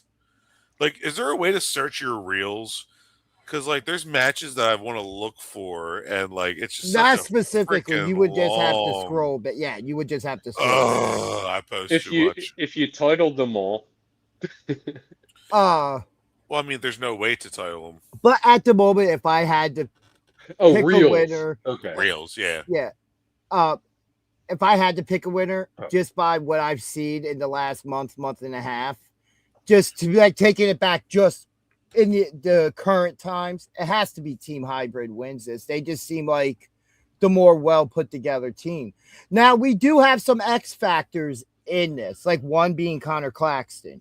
He left this past Friday very upset. Well, I disagree with you. I think that Team PW is going to pick up the win only because you have the backseats who are a very, very solid tag team. They can read each other's moves. They work so well in tandem. And then you've got Pat Dynamite, who is very adaptive. Like, if he needs to fit the mold to be a third backseat in order to get this W, like, I could see him Wouldn't be the finding his first time. way. Yeah, like I could see him finding his way into the mold of his skill set matching that of the Graysons to defeat Hybrid, because it is so many different styles in Hybrid. I feel like there might be some egos going into each other, getting in each other's ways. Yeah, I feel like with PWU, ego thing plays a factor. But it doesn't, because you got the Graysons. Like, but all right, but they're the biggest egos out of all six guys in this match. Of course, but it seems like they're really putting it on the side. And whereas, like with Hybrid, like Hybrid's together when it comes to beating up guys, but in a tag match, they all want the center spotlight. They all want that pin. You got Rivera, George, and Grant, who are just all like, I'm in the spotlight. So I'm just curious to see how this goes. So does anything these guys do except Jay George say, I'm in the spotlight? Like, these guys are like, except for Jay George, like Rivera and Grant are very like non-spotlight kind of guys. I disagree with that, considering how they've been showing themselves these past few months, how they really have kind of been stepping up into that limelight. Yeah, but both of you, neither of these guys are flashy. You know what I mean? Like, these guys are just there to get the job done. So both of you make very fine points. And what I'm going to say is, when I look at this, I see Team Hybrid. You know what I see? Guys who are willing to work together and put the egos aside. They haven't eternally been brawling real quickly each other over the past couple months. I found it on Alex's profile. March 14th, Pat Dynamite versus Alex Rivera in a singles match. God. Well, okay, like 6 years ago. Okay. Awesome. And for continued photographic evidence. Oh yeah, of course. Hey. Oh, Craig was the ref. Then I don't buy the outcome. No, that was ref. That was Eddie. Oh my God, that was Eddie Kola. Dude, that's like 20 Eddie years was the ago ref, now. bro. By the way, I miss don't know him. where he's been. I miss Eddie Cole. Every once in a while, I'm scrolling through old pictures and he pops up, or old videos, and I'm like, Christ, where's Eddie been? I'm Where is not gonna Eddie? Pry, you know what I mean? Guys. But like, I miss saying him. All right, before we move on, the one final point, my personal point I want to make here, because I think we've all made fine points discussing this match. As I was saying, Team Hybrid, it seems like they put the egos aside to work together for the betterment of what is. As compared at the moment, I'm not going to say Pat Dynamite has a huge ego. My question becomes, Pat Dynamite's the world champion. So by de facto, you think he would be the leader of PWU. The back seats, on the other hand, might take exception to that. I don't, until I see it with my own eyes, but remember, the cohesiveness and all three, and the back seats being able to backseat their ego. And yes, I purposely said that. And be able to work as a team, because they're the ones that called to squash this beef. But yet they couldn't come out and help Billy when he needed it. But real quickly, notice that it's Pat who is the PWU champion. Tommy and JP are the PW tag team champions. JP is now the hybrid world champion.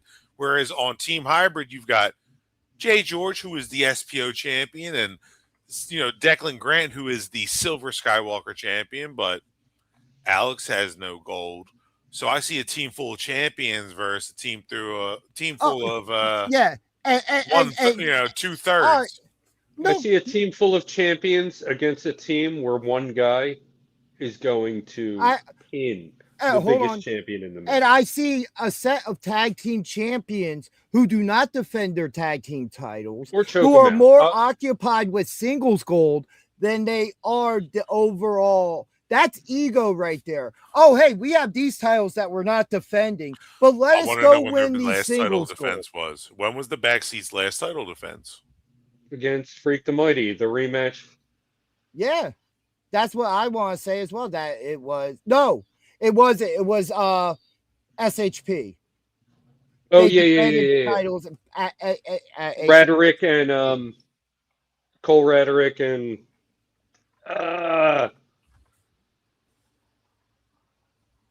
come Dylan on, help me Shaw? out. Cole Raderick and Hold on. I got the poster literally right behind me. Give me a moment here. we're not very good marks. I wasn't at that show, so I have an excuse. Dylan McKay. Dylan McKay. But just the idea, their title defenses come far and few because of the fact they're more occupied in winning singles gold, which is fine. I think everybody should be trying to acquire championships. What But happened to the old adage? Yeah, what happened to the whole? I thought you had to defend within 60 days or 90 days. 30 days. 30 days. Like, what happened to that? Because when was last month? SHP? Okay, so they're last still month. within that. So, yeah, they're within that. But before that, it had to be a good 45 days before they defend. I want to say they defended the titles maybe at most 3 times since winning them. Maybe at the most. Honestly, outside of the PWSA, I don't know, but I think it was just. Wait, hold on. I might have to eat my own words here because didn't they defend those championships, or was that against Control Chaos, Declan Grant, and Alex Rivera? Because they got a tag team title shot. And was it against Control Chaos or was it against the Backseats? Chaos, I believe. Or wait. No, that was the Backseats. That was the Backseats. All Yeah. right, I back off of that part of my point. That was the Friday before show where I wasn't at that one. 2 weeks ago, yeah. Okay, I back off of that a little bit. But still, my point comes valid when it comes to the egos that we've seen of the Backseats over the past year.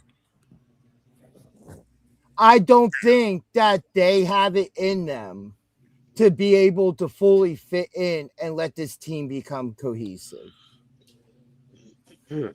No, we've seen Declan Grant and Alex Rivera work as a unit. We've seen what Hybrid does as a unit. We haven't seen any kind of combination since Pat Dynamite wore Johnny's silver pants into a Rumble. We haven't seen any combination of the Backseats and Pat Dynamite. So this is Pete, you weren't at that show, but that was 2 years ago. The Backseat anniversary show where Pat won the Skywalker Championship and had that amazing 300-day reign as champion. I may have been there. Was that at the casino? Yes, but it was the one. It was also Kid Legend's debut. And Flying Ryan versus Jordan Oliver.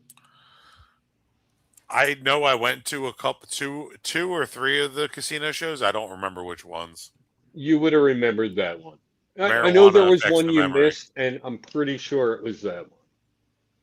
Marijuana affects the memory. That was where the infamous Rick Blade disappointed photo came from.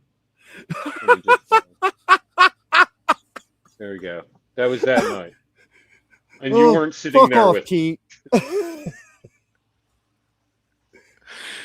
Moving on. Blade. Moving on. Our next match talk, as we've talked plenty about that, is put that on KTB's face.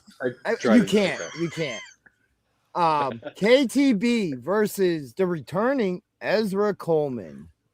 Yeah. We had an absolute beast against a little flippy dude. Dude. And I'm not trying to discredit Ezra Coleman. I'm just saying that's the matchup. Like Ezra Yeah, Coleman is amazing for what he does. Uh, he's a this high is going to flyer. be a very good clash of styles. Yeah, but it's like, Spider-Man versus Kingpin.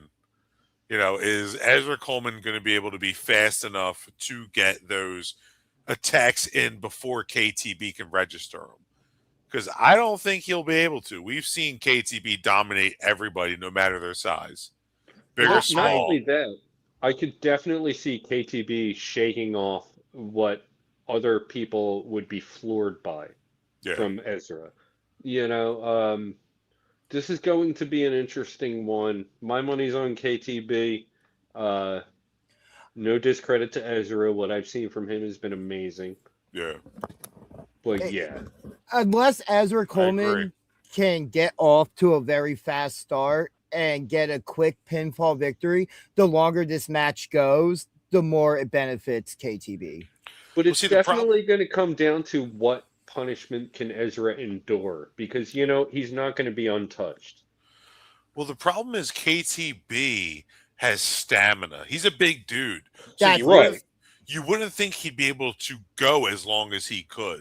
But like, dude, some of the like almost Iron Man matches that we've seen him have with some competitors, it's KTB versus unreal. JP. KTB versus JP. I didn't know KTB could hang like that with yeah. a Like guy he with has that a kind of bigger endurance. he has a bigger tank than we think, which is why I go back to what I said. It being the longer this match goes, the more it will benefit KTB. And because of also the power and the punishment he can deal out. I don't think that Ezra Coleman will be able to withstand that, kind of like how JP was able to for a certain amount of time. Like we've seen KTB put down people far better than Ezra Coleman. KTB should win this match. Yeah. I mean, Ezra's the smaller guy. He's smaller than JP. You know what I mean? He's got ability. It's not to discredit him, but yeah, I see KTB just coming out on top in this one. KTB, yeah, you know me. I said KTB, yeah, you know me. So you're welcome, Pete. Going back to last week, Stife has this way of winning these triple threats. He beat Ryan O'Neal and Junie Underwood in a triple threat. You know what I mean? Like, I mean, that is true. Stife's going to mess around and win this match somehow. If we get anything close to what we saw this past week, I would say that, and if this is even me who sides with Hybrid, that all three of these competitors deserve this number one contendership after what I saw this past week. And that, hey, the better man will come out and win. And Stipe's record in triple threats and multi-man matches kind of speaks for itself. Because let's remember, he won a scramble that aligned him with Angel Orsini for a certain amount of time. Yeah, but that didn't do anything for his career. In fact, it actually was more trouble than it was worth. Yeah. Because then, absolutely. No, escorted every one of his opponents hold on. to the ring. That's not. I like how you guys focus on the point that's not the point of that statement, being multi-man matches. Yeah, but you brought it up, so guess what? The point gets jutted out a bit, and we talk about the nonsense of the statement. You can't label it as a great win. It was a win. He wins multi-man matches. We know his history in multi-man matches, especially triple threats. Yes. And that is the point that is being made here. Yeah. I'm sorry, you just did that Angel thing. It just Well, him BJ. winning that match, that was what was on the line in that match. So to make sure that Right, the full story of that was being told, it ain't my fault you guys decided to focus on that part Your and dog not the was part on the that line. was actually. You leave my goddamn fucking dog out of it. Watch your mouth, MF. Fuck you. Whoa. He did close with that. I don't even know if that's PG. Definitely No. isn't. No, I think you're allowed one. Oh my God. God. Well, you know what? That one got No, dropped if you 2 do- hours ago. All right. Pete, if you do a clip, It's got to start with NC-17 rating. It's been a wild show tonight. We are almost done. We are almost there. We've Oh, it's talked almost about, dinner time. Cool. we've somehow we've almost gone 4 hours again because we spent so much time on the 6-man tag, It's almost which we have, Domino's o'clock. and we have another triple threat to talk about. A match that myself and Pete are very much personally looking forward to. Wait, so no scrambles this week? Because one of the scrambles, not a single scramble so far has been announced. I double checked. I shouldn't have jinxed it. One of our followers on social media, Lucky Leone, in action in her debut at the Pro Wrestling Star Academy against Cosmic, and also debuting Beetle. I was Know gonna say, nothing about Beetle. I know nothing about Beetle. Is No, that you've Gabby? seen No, that's not good. No, you've seen Cosmic, unless you weren't there the We've week seen that Cosmic. she took wasn't on there that Angel. week. Nah. Well, Oh, if you you weren't. watch, Remember, I said she kind of looks like Valentina a little. Yeah, But I just did in that watch the picture. match, but I don't really remember the match. But yeah, Lucky Leone, I've been a fan of hers for about 2 years now. Somehow, like when we were a fraction of we just started. we just started. She started following us out of nowhere, and we were like, "Oh, that's awesome," you know. We followed her career since then, and you know what I mean. This is she just recently moved to the Moved to the Philadelphia area. area, Yep.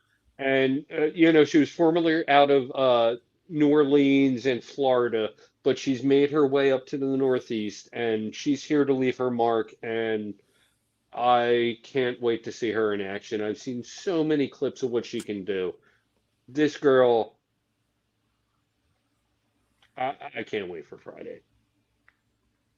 Yeah, I'm you go. very much looking forward to this match. I really don't know what to fully expect from it, but I am looking forward to it.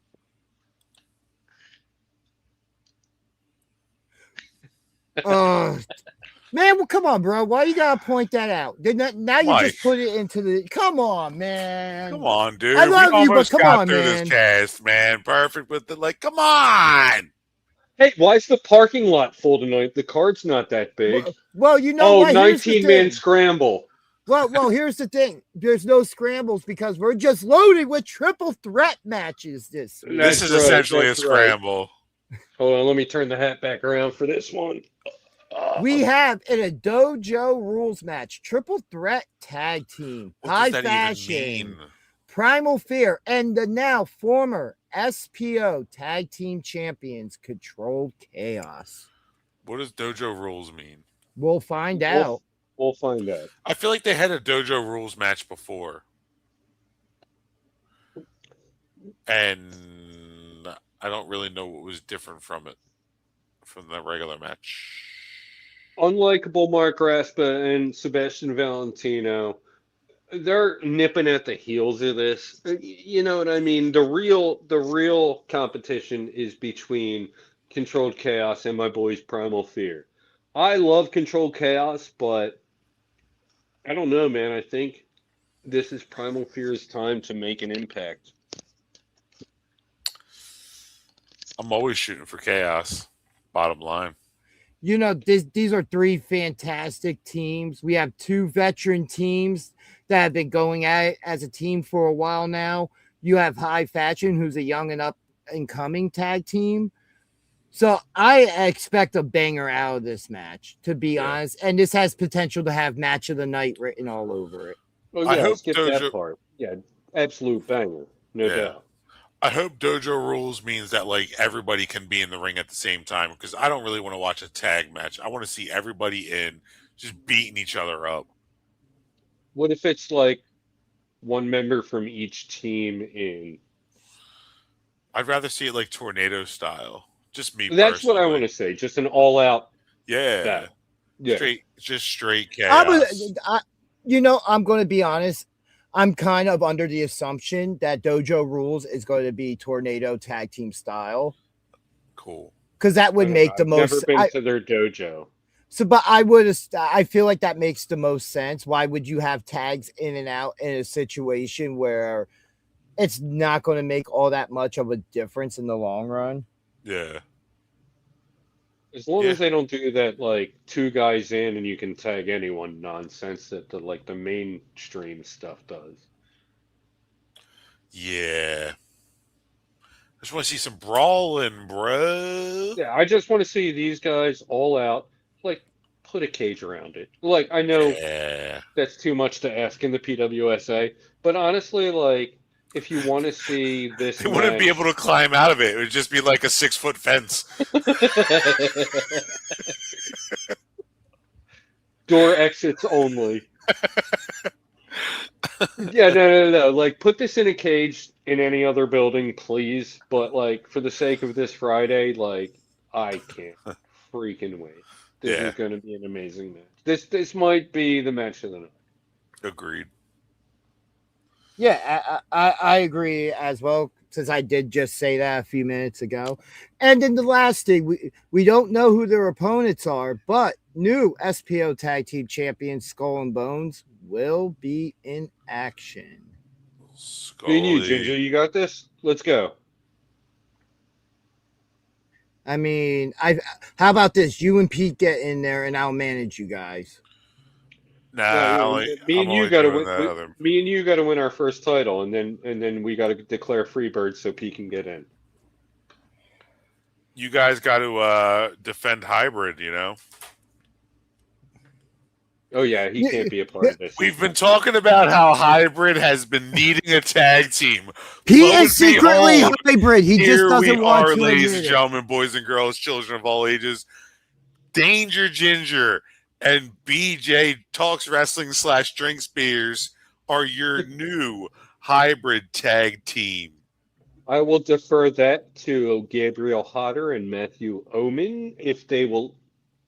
You know, may the gods have mercy on BJ's soul, because I do not have one.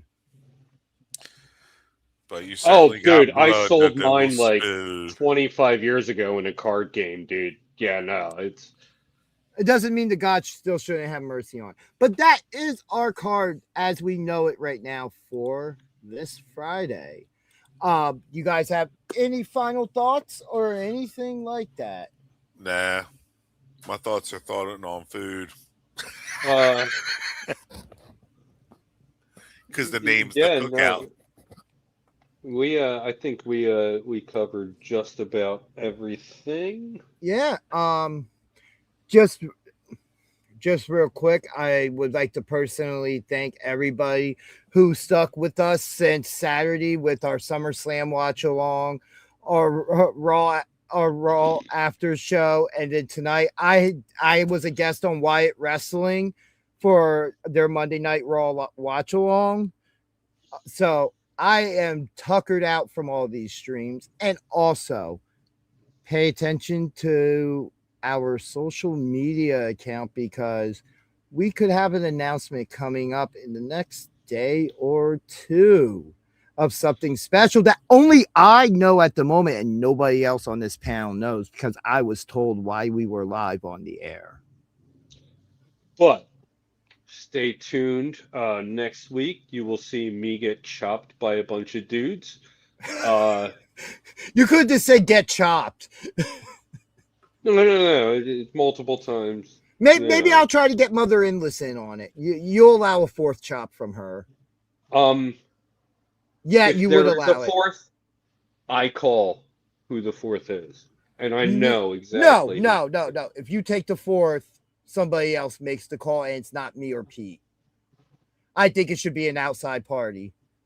If you're willing to take the fourth, it's an outside party, and we all agree on who it is. The only freaking reason I'm willing to take a fourth is because I know there's someone who wants to chop me, and I want to give him this opportunity. Ooh, who is it? You'll find out next week. Well, you need to tell us off air. I'll tell you, Mark. I'll tell you. So I'm very interested in that little bit of news. Okay, I got you. I said this last week too. Yeah. I actually mentioned and maybe even a fourth. If I had, I said no. What I said is, If one of those guys aren't available, I have a substitute in mind. Okay.